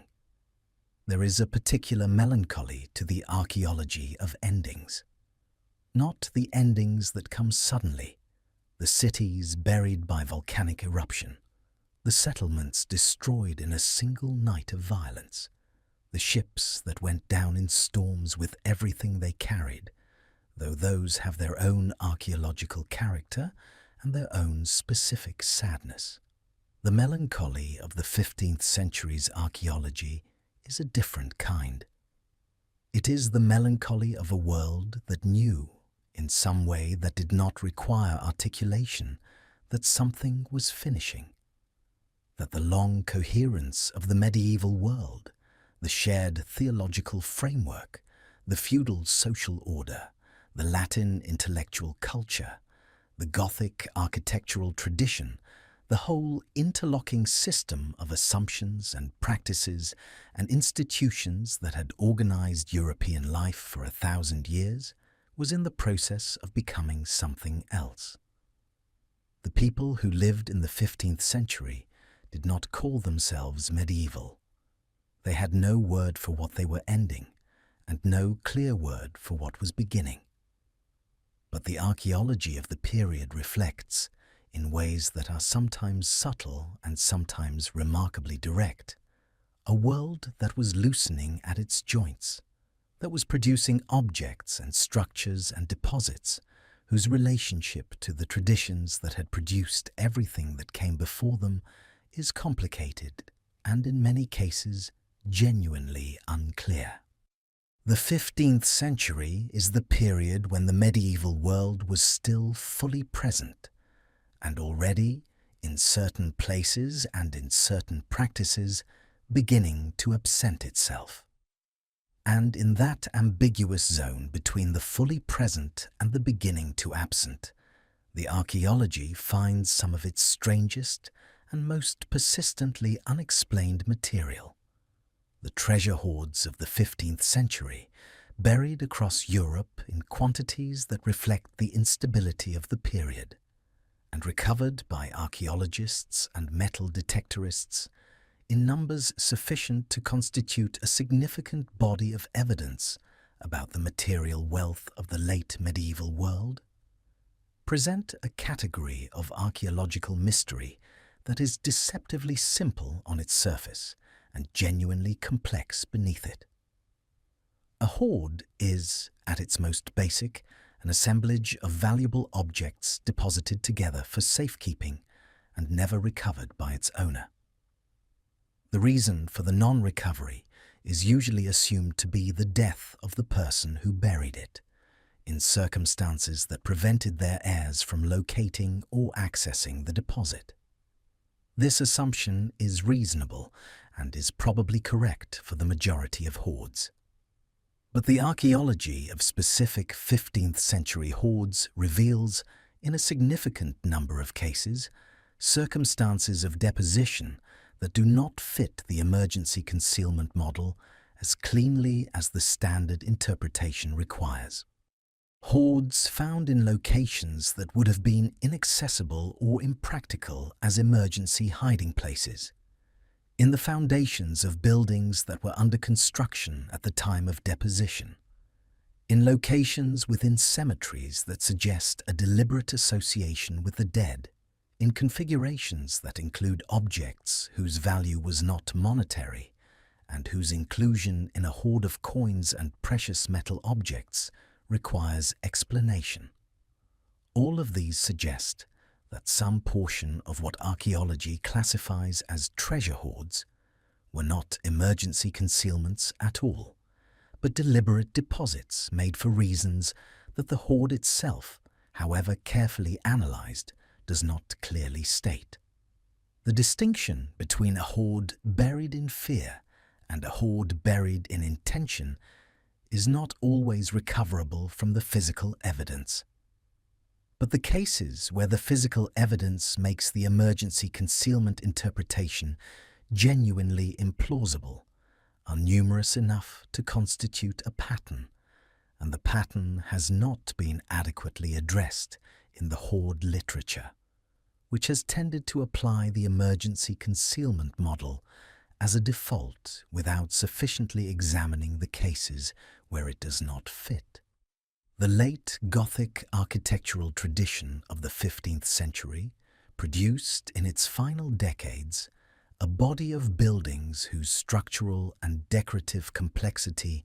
exceeded anything that had come before it, and that represents, in certain respects, the most technically ambitious architecture the medieval world ever attempted. The fan vaulting of the English Perpendicular tradition, the net vaults of the German late Gothic, the extraordinary spatial complexity of buildings like the Vladislav Hall in Prague Castle or the Church of St. Anne in Annaberg Buchholz. All of these pushed the structural logic of Gothic architecture to its absolute limits and, in some cases, apparently beyond them, producing geometries and structural configurations that modern architectural historians and structural engineers have analyzed with a combination of admiration and genuine puzzlement. The fan vaults of King's College Chapel in Cambridge, completed in the first decade of the 16th century, but designed and partially constructed in the 15th, have been the subject of structural analysis that has found their geometry to be more sophisticated than the available theoretical tools of late 15th century architecture could have produced through formal calculation. The master masons who designed these structures were working empirically, using accumulated practical knowledge and the evidence of previous buildings that had succeeded or failed, rather than through mathematical analysis of the kind that modern structural engineering employs. But the empirical knowledge they were drawing on was evidently sufficient to produce structures whose formal analysis reveals a sophistication that the empirical method alone, without some additional element of understanding that the historical record does not clearly document, seems inadequate to explain. What that additional element was, whether it constituted a form of practical structural intuition that exceeded its theoretical basis, or whether it reflects access to knowledge or methods that have not been preserved in the documentary record, is a question that the vaults themselves, standing in their extraordinary geometric perfection above the heads of visitors who rarely paused to consider what it took to put them there, continue to ask. The production of printed books following Gutenberg's development of movable type printing in the 1450s transformed the intellectual landscape of Europe with a speed that the manuscript culture it was beginning to replace found both exhilarating and alarming. But the archaeology of the transition between manuscript and print culture, the physical evidence of what happened to the workshops and the scriptoria, and the book trade infrastructure of the manuscript world as printing spread through European cities in the last decades of the 15th century, reveals a process that was considerably more complex and more uneven than the narrative of a clean technological revolution implies. Manuscript production did not stop when printing began. In many contexts, it continued for decades alongside the new technology, serving markets and purposes that the early printed book could not yet address.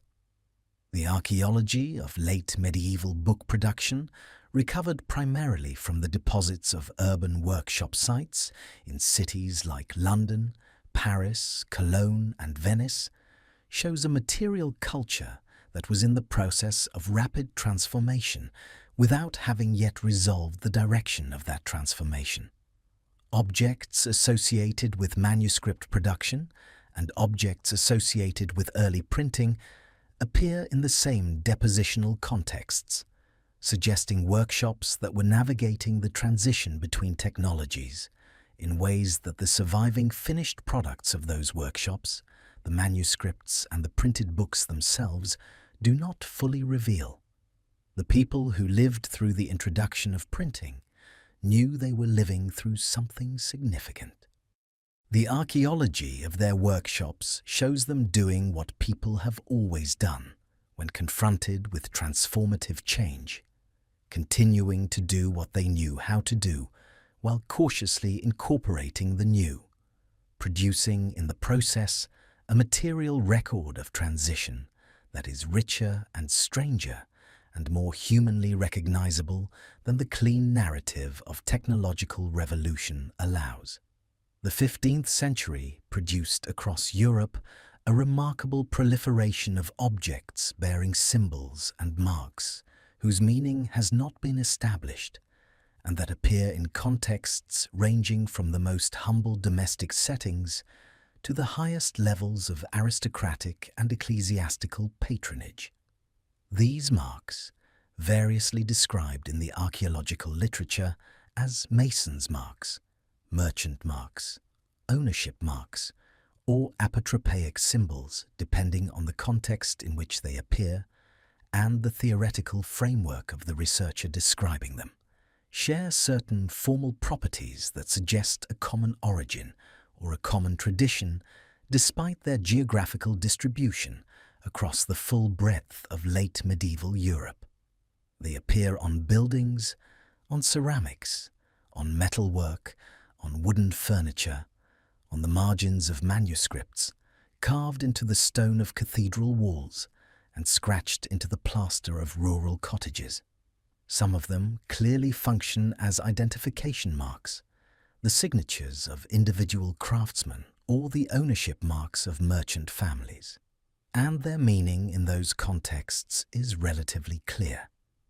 But a significant portion of the marks that appear in late medieval contexts do not fit the identification function, appearing in locations and on objects where identification of the maker or owner serves no obvious practical purpose, and in configurations that suggest a significance beyond the practical without clearly indicating what that significance is. The witch marks, the apotropaic symbols carved into the stone of doorways and fireplaces and window surrounds in late medieval buildings across Britain and Northern Europe, are the most intensively studied category of these marks, and their study has established with reasonable confidence that they were intended as protective devices against malevolent supernatural forces. But the full range of symbolic marks in the late medieval material record extends considerably beyond what the witch mark category encompasses, and the broader tradition of marking that the witch marks belong to is one whose origins, whose meanings, and whose relationship to the documented belief systems of the late medieval world are questions that the archaeology has raised far more clearly than it has answered. The late medieval period in England produced a series of royal and aristocratic burials, whose investigation by modern archaeology has in several cases revealed circumstances that the historical record of those burials does not describe, and that the physical evidence does not straightforwardly explain. The discovery in 2012 of the skeletal remains of Richard III beneath a Leicester car park on the site of the Greyfriars Church, where the king was buried following his death at the Battle of Bosworth in 1485,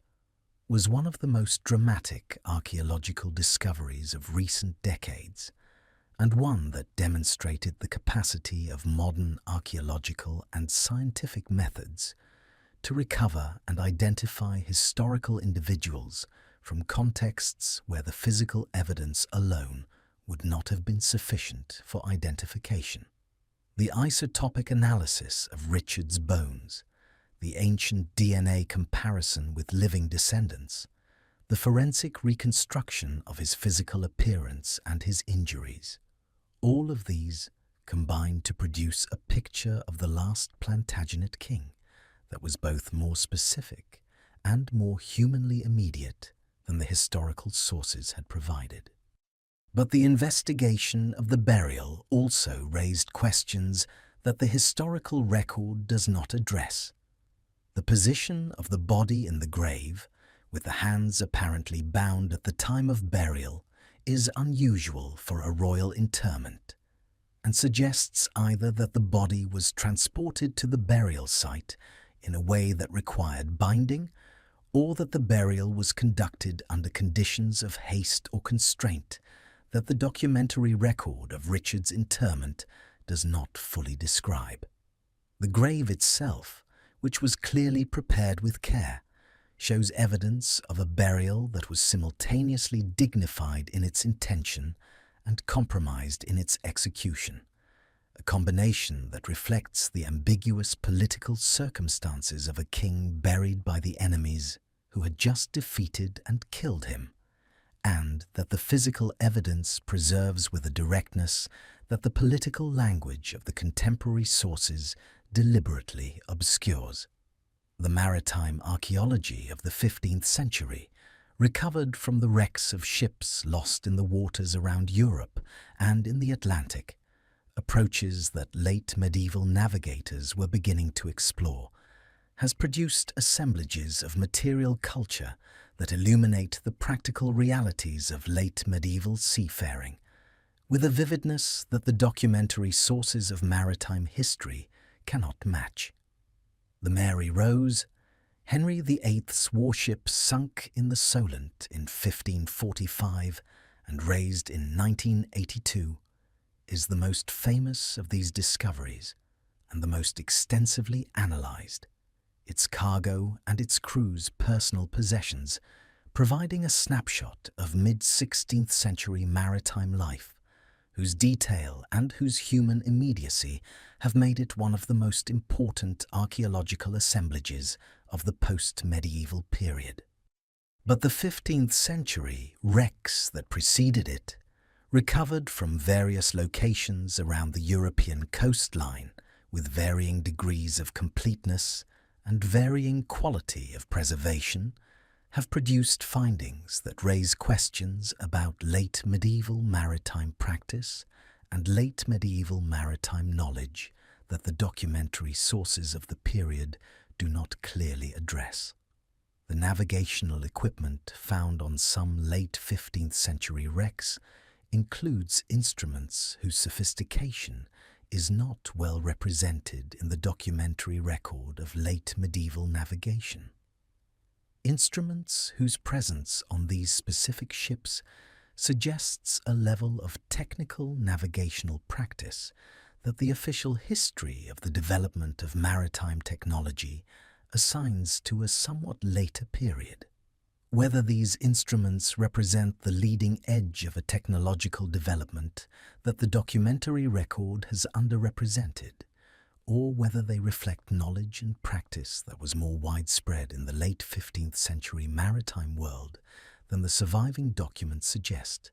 is a question that the wreck assemblages raise with the particular authority of objects that were actually in use on actual ships at a specific moment in the history of European seafaring. The process of enclosure, by which the common agricultural land of medieval villages was converted to private ownership, and the populations dependent on that common land were displaced, began in England in the late medieval period and accelerated dramatically in the 16th century. The archaeology of enclosure, recovered from the landscapes where it occurred and from the urban and suburban deposits that received the displaced rural populations, is extensive and well studied.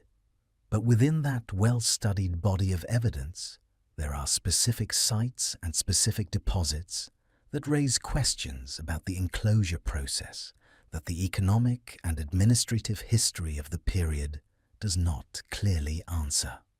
Villages that were enclosed and whose populations were displaced show evidence in their final occupation deposits of activities and behaviors that suggest the departure was not always the passive acquiescence to economic force that the landlord's records imply. Evidence of deliberate damage to property. Evidence of the removal of objects, particularly objects associated with the church or with communal religious practice, that the departing population appears to have taken with them rather than leaving behind. Evidence of deposits that look less like the normal accumulation of a functioning settlement and more like the deliberate marking of a place that is being left, the material expression of a community's relationship with a landscape that is about to be taken from it. The displaced villages of the late medieval enclosure movement left no documentary record of their own. They were not literate in the relevant sense, not possessed of the kind of institutional connection that produced the administrative records that document the enclosure process from the landlord's perspective. What they left was material. Objects, deposits, modifications to the landscape that express, in the only language available to them, something about the experience of losing the place that had defined their world. The archaeology of that expression is still being learned to read. The proliferation of religious guilds and confraternities in 15th century European cities, organizations of lay people who gathered for mutual support, for collective religious practice, and for the management of the ceremonies surrounding death and burial, produced a material culture of extraordinary richness and variety that the archaeology of late medieval urban sites has been recovering in increasing quantities as the density and the sophistication of urban excavation has improved. The guild halls, the chapels, the burial grounds, and the deposit assemblages associated with these organizations preserve evidence of a late medieval urban religious culture that was distinct from both the official institutional church and the domestic folk practice that the two sources of evidence most commonly discussed in the literature represent. The confraternity was a voluntary association, self-governing and self-funding, operating in the spaces between the parish church and the household, and the material culture it produced reflects a kind of collective lay religiosity whose specific character is only now beginning to be understood through the archaeological evidence. What the confraternity deposits reveal about the actual religious practice of late medieval urban laypeople, about what they believed and what they did with those beliefs when they had the organizational resources to act on them collectively, is a question that the abundant surviving documentary records of these organizations, their statutes and their accounts and their membership lists, address only partially, because the documents describe the official structure of the organization, and the archaeology reveals what happened within that structure in ways that the official documents chose not to record or were not equipped to capture. The late 15th century produced in several regions of Europe a phenomenon that archaeologists working on this period have described as the ritualized abandonment of settlements, the deliberate and apparently ceremonial closure of inhabited places that were being permanently vacated. Unlike the abandoned villages of the plague period, where the archaeological signature reflects the sudden and traumatic disruption of normal life, these late medieval abandonments show evidence of a process that was organized and intentional, in which the community that was leaving appears to have conducted specific activities at specific locations within the settlement before departing.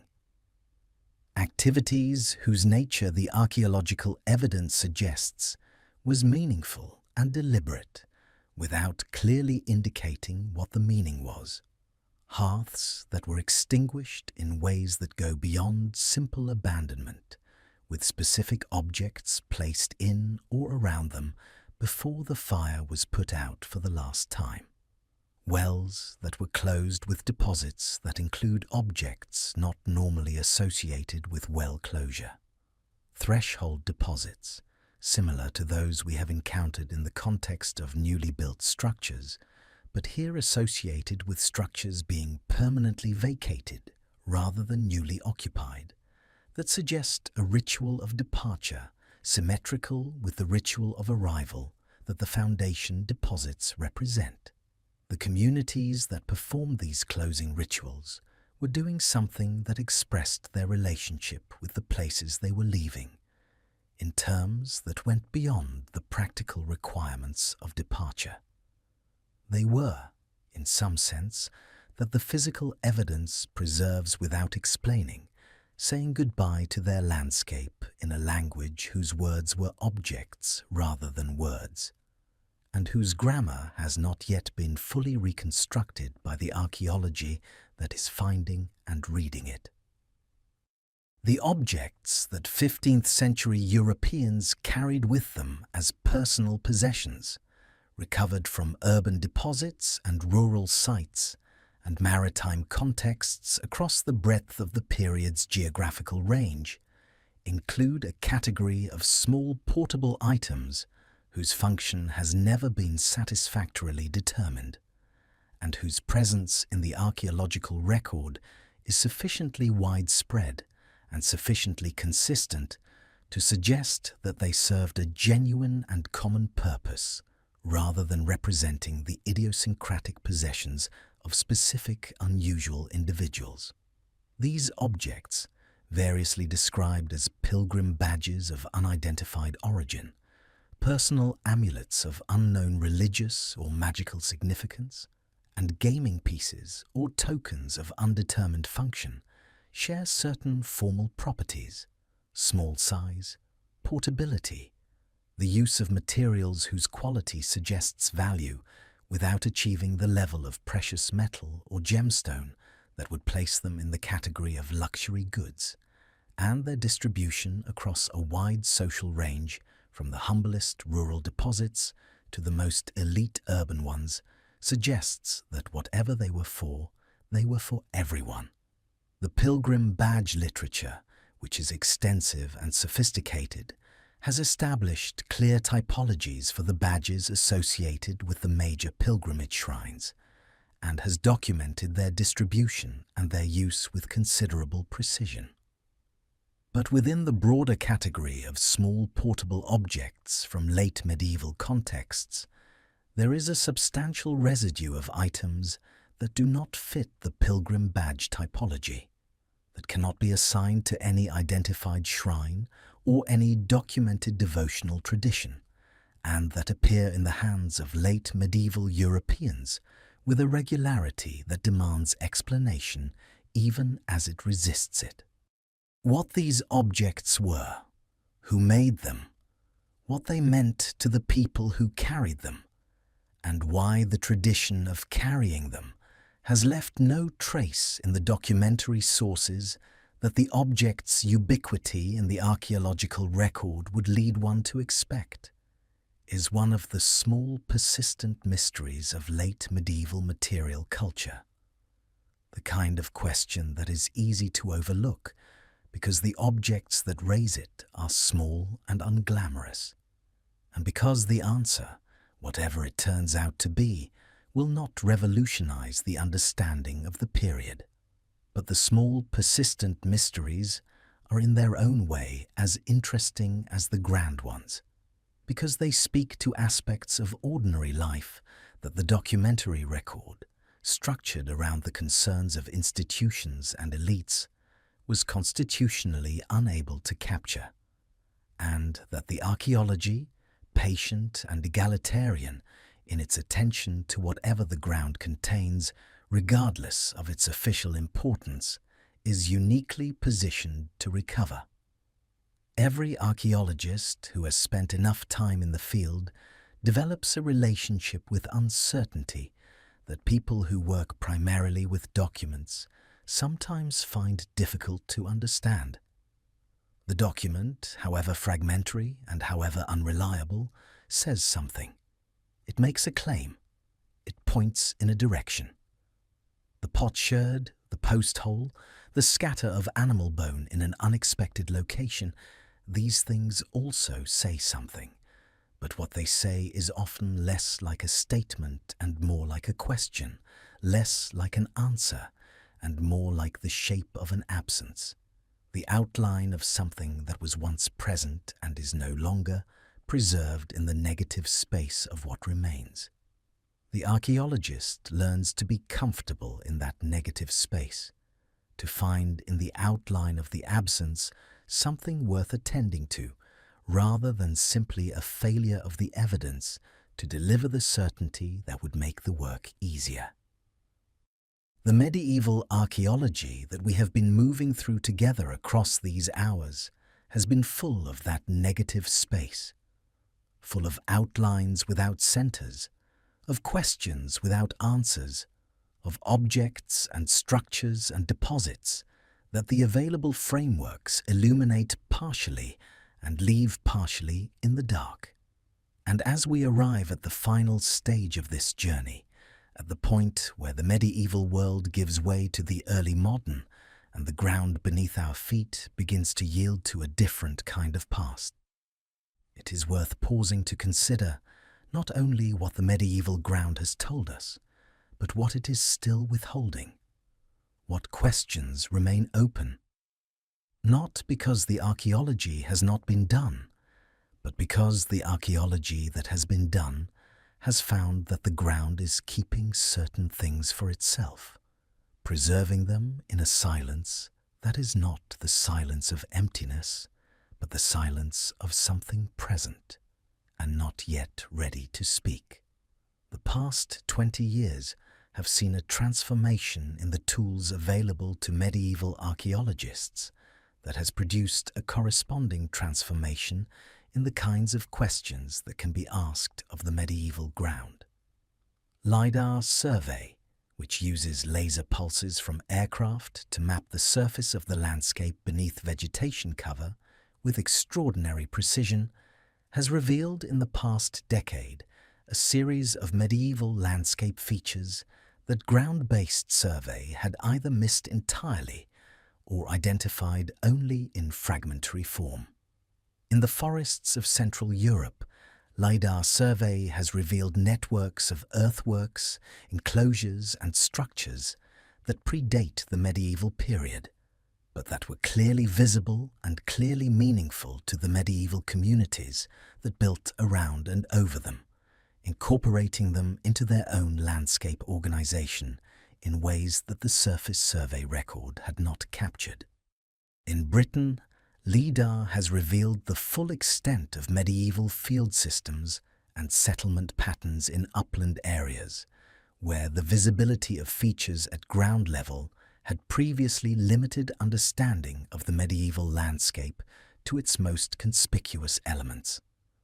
What LiDAR reveals is not simply more of the same kind of evidence that ground survey had already produced. It reveals a different scale of pattern, the kind of pattern that is only visible from above, that exists at the level of the landscape as a whole, rather than at the level of the individual site. And that raises questions about the organization and the meaning of the medieval landscape that the site-by-site approach of traditional excavation archaeology was not equipped to ask. The patterns that LiDAR is finding in medieval landscapes across Europe are real. Their interpretation,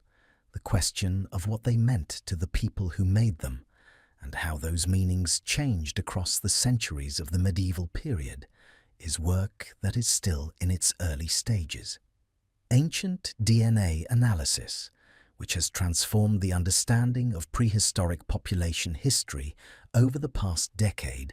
through its application to skeletal material from archaeological contexts, is beginning to be applied to medieval cemetery populations in ways that are producing findings of comparable significance. The population genetics of medieval Europe, the question of who was moving where, of how the migrations and settlements of the early medieval period shaped the genetic landscape of later centuries, of whether the demographic catastrophes of the plague period are visible in the genetic record of the populations that survived them, is a set of questions that ancient DNA is uniquely positioned to address, and that the growing body of medieval ancient DNA data is beginning to answer in ways that sometimes confirm and sometimes significantly complicate the picture derived from documentary and archaeological evidence alone. The finding that certain medieval populations contained genetic diversity that the historical record of their regions does not predict, that specific communities show evidence of connections with distant populations that the documented history of contact and exchange does not account for, that the genetic consequences of the Black Death are visible in the post-plague populations of certain regions, in ways whose implications for the social and demographic history of those regions have not yet been fully worked out. All of these are findings that the ancient DNA literature of medieval archaeology has produced in recent years, and that the field is still in the process of absorbing and interpreting. The medieval genetic landscape is proving to be as complicated and as surprising as the medieval documentary landscape, and the questions it is raising are as fundamental to the understanding of the period as any that the more established methodologies have generated. The archaeology of medieval religion, the investigation of what people actually did in their religious lives, as opposed to what the church required them to do, and what the documentary record says they did, is perhaps the area of medieval archaeological research where the gap between what was officially the case and what the evidence suggests was actually the case is widest and most consistently documented. The accumulated evidence from decades of excavation of medieval churches, monasteries, cemeteries, and domestic sites across Europe points toward a religious practice that was considerably more varied, considerably more locally specific, and considerably less under institutional control than the history of the medieval church as written from its own documentary record would suggest. The folk deposits we have encountered repeatedly across the different periods and the different site types of our journey, the objects concealed in walls and under floors and at thresholds, the deliberate depositions at springs and trees and prominent natural features, the non-Christian objects found in Christian contexts, and the Christian objects found in non-Christian configurations, all of these belong to a religious practice whose institutional church had only partial knowledge and only partial control. A practice that existed in parallel with official Christianity for the entire 1,000 years of the medieval period, and that the official record systematically underrepresents, because the institutions that produced that record were simultaneously the institutions that were trying to suppress it. The archaeology of this parallel religious practice is extensive enough and consistent enough to be certain of its reality. Its full nature, the beliefs and the cosmology and the understanding of the sacred that produced and sustained it across a millennium is something that the material evidence can gesture toward without fully articulating, because the people who practiced it did not write it down, and the people who wrote about it were writing to condemn it. The question of what lies beneath the churches and cathedrals that are still in active use across Europe, still serving as places of worship for living communities, is one that medieval archaeology approaches with a combination of intellectual urgency and practical constraint. The most significant medieval ecclesiastical sites are also, in many cases, the sites where the most important unanswered questions in medieval archaeology reside. And they are precisely the sites where the investigation of those questions is most difficult, because the buildings are occupied, in use, and protected by the legitimate interests of the communities that worship in them. The excavations that have been possible within active medieval churches, conducted in the context of conservation work, heating system installation, or other necessary interventions in the fabric of the building, have consistently revealed that the ground beneath medieval churches is archaeologically complex in ways that the above-ground archaeology of those same buildings does not predict. Pre-Christian structures beneath Christian churches. Evidence of activities and depositions during the construction of the church that the building accounts do not describe. Post-construction modifications to the fabric and the deposits of the church that reflect the ongoing negotiation between the official uses of the building and the unofficial ones that the community that used it brought with it from traditions older than Christianity. The full archaeology of the great medieval churches of Europe. The archaeology that would require the kind of comprehensive investigation that living religious communities cannot be asked to permit is work that will never be done in its completest form. What it would find, based on the partial investigations that have been possible, is something that would significantly alter the understanding of medieval religion and medieval society. That understanding will have to be built from the fragments that the constraints of working in living buildings make available. And those fragments, assembled with the patience and the interpretive care that good archaeology requires, will produce a picture that is richer than the picture currently available, but probably never as complete as the questions deserve. The coastal and underwater archaeology of the medieval period represents a frontier of research whose potential has been recognized for decades and whose realization has been limited by the practical and financial challenges of working in underwater environments with the care and the control that meaningful archaeological investigation requires. The medieval coastline of Europe was different from the modern one, shaped by sea level changes, by the silting of estuaries, by the erosion of cliffs and the accumulation of beaches, in ways that have placed significant portions of the medieval coastal and riverine landscape beneath water, and therefore inaccessible to the land-based methods that have produced most of the evidence we have been discussing. The medieval ports and fishing communities and coastal settlements, whose documentary record is extensive, have a physical archaeology that is largely submerged,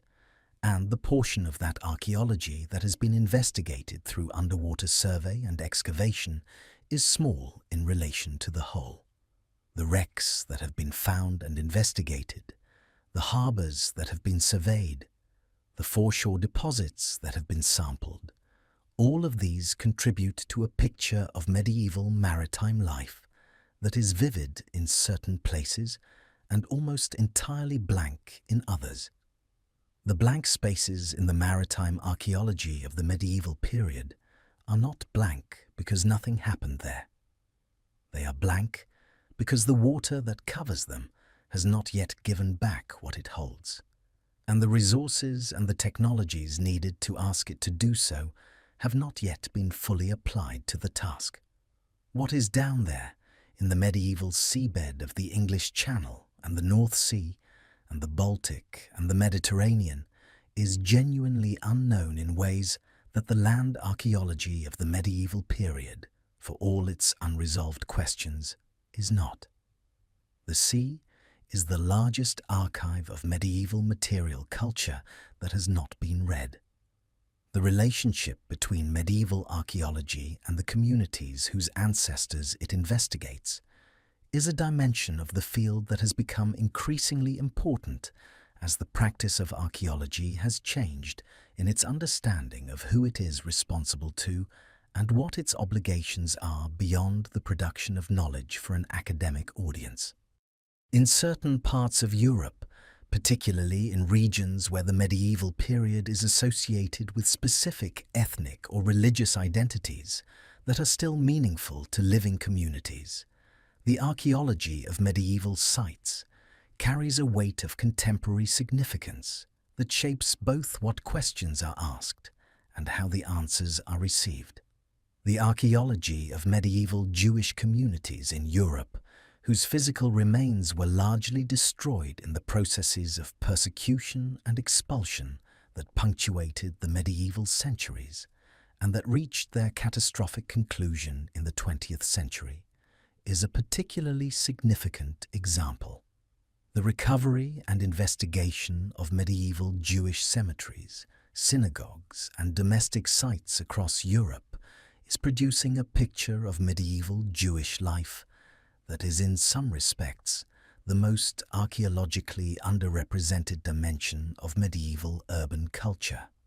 because the communities that produced it were systematically excluded from the documentary record of the Christian cities they lived in,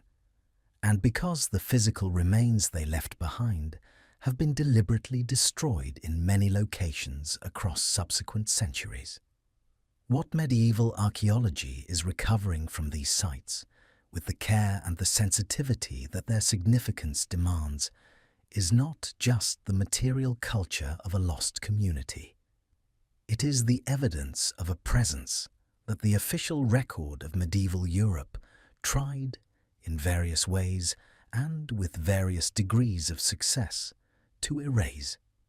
The recovery of that evidence is one of the most important things that medieval archaeology is currently doing, and one of the things about which it is least comfortable speaking with the kind of confident interpretive authority that the field brings to less fraught categories of evidence. The future of medieval archaeology lies, as the future of all historical disciplines lies, in the questions that the current generation of researchers is formulating, and that the next generation will have the tools and the evidence to begin answering. Some of those questions are already clearly defined, their outlines visible in the gaps and the anomalies and the persistent unresolved problems that we have been moving through together tonight. The question of what happened to the population of Roman Britain in the post-Roman centuries will be answered, at least partially, by the ancient DNA analysis of cemetery populations from the relevant period that is currently underway. The question of what the deposits beneath medieval churches contain and what they mean will be addressed incrementally as conservation projects continue to create opportunities for investigation in buildings that cannot be systematically excavated. The question of what medieval landscapes looked like at a scale larger than the individual site will be explored through the continued application of LiDAR and other remote sensing technologies to the medieval countryside. These are questions whose answers are coming, slowly and in pieces, as the tools improve and the evidence accumulates. But there are other questions in medieval archaeology whose answers are not coming, not because the tools are inadequate or the evidence insufficient, but because what those questions are asking is not something that the physical evidence, however carefully recovered and however sophisticatedly analyzed, is capable of delivering. What did the person who buried the objects beneath the church threshold believe about what they were doing? What did the community that performed the closing ritual at the abandoned settlement feel as they left? What did the monk who illuminated the strange marginalia in the manuscript's border understand himself to be expressing? These are questions about inner life, about experience, about meaning in the fullest sense of the word. And the archaeology can approach them, can gesture toward them with the material evidence it recovers, can create the conditions in which imagination and empathy can begin to work toward an answer. But it cannot deliver the answer directly. The inner life of the medieval past is not recoverable by excavation. It is approachable, slowly and partially, by the combination of archaeological evidence and historical knowledge, and the willingness to take seriously the full humanity of the people whose traces we are trying to read. And that full humanity is, in the end, what everything we have been moving through tonight comes back to. The ship burial at Sutton Hoo was made by people who loved someone enough to give them a ship full of the world's treasures and send them into the earth with everything they might need. The concealment deposits in the walls of medieval houses were made by people who were afraid, who wanted to protect their families from forces they could feel but not see, and who did what they could with the materials available to them. The deserted villages were left by people who had lived their whole lives in a place and who were forced to leave it, and who sometimes, the archaeology suggests, said goodbye to that place in ways that expressed something that the language available to them was not adequate to contain. The manuscripts, with their strange marginalia, were decorated by people who were also, beneath the official identity of monk or clerk, something else, something that found its way into the borders of the page when the center of the page was occupied by what the institution required. All of these people were fully human. All of them were as complex and as strange and as vivid in their inner lives as you are in yours. The 1,000 years of ground that separates them from the moment you are lying in does not make them smaller or simpler or less real. It makes the work of reaching toward them more difficult and more worth doing. The ground beneath you right now, wherever you are, holds something. It holds the physical traces of every person who has ever lived in the place where you are lying, compressed by time and transformed by chemistry into the specific materials that the specific conditions of your specific location have made of them. Some of those traces are recoverable. Some of them have already been recovered and analyzed and placed in the interpretive frameworks that the current state of the discipline provides. And some of them are still waiting, in the patient way that things buried in the ground wait, for the moment when someone will come with the right tools and the right questions and find them and begin the work of understanding what they mean. That work is ongoing. It will always be ongoing, because the medieval world was large enough and complex enough and human enough to sustain inquiry indefinitely, and because the ground is patient in a way that the living world is not, preserving its contents across centuries and millennia with a fidelity that no human institution has ever matched. If this journey through the buried mysteries of the medieval world was something that moved you, or stayed with you, or made you see the ground beneath your feet in a slightly different way, please consider subscribing to the channel and leaving a like on this video. It is the simplest way to help more people find their way to this space where history is taken seriously and the past is given the attention it deserves. And if something in tonight's journey sparked a thought or a question or a memory of something you encountered once in a museum or a history book, or a field where the earthworks of a deserted medieval village were still visible in the late afternoon light, leave it in the comments. Every one of them is read, and the conversations that begin there are often the most interesting part of what this channel produces. For now, Let the ground be what it is. Let it hold what it holds. Let the medieval world settle back into the distance where it normally lives, present beneath the surface of the modern landscape, patient and full and not yet fully known. Let your body grow heavy. Let the archaeology rest in its trenches and its archives and its storage boxes, full of carefully labelled finds, waiting for the next researcher who will open them and ask them a question they have not been asked before. The ground remembers everything. It will still be there in the morning. Sleep well. Good night.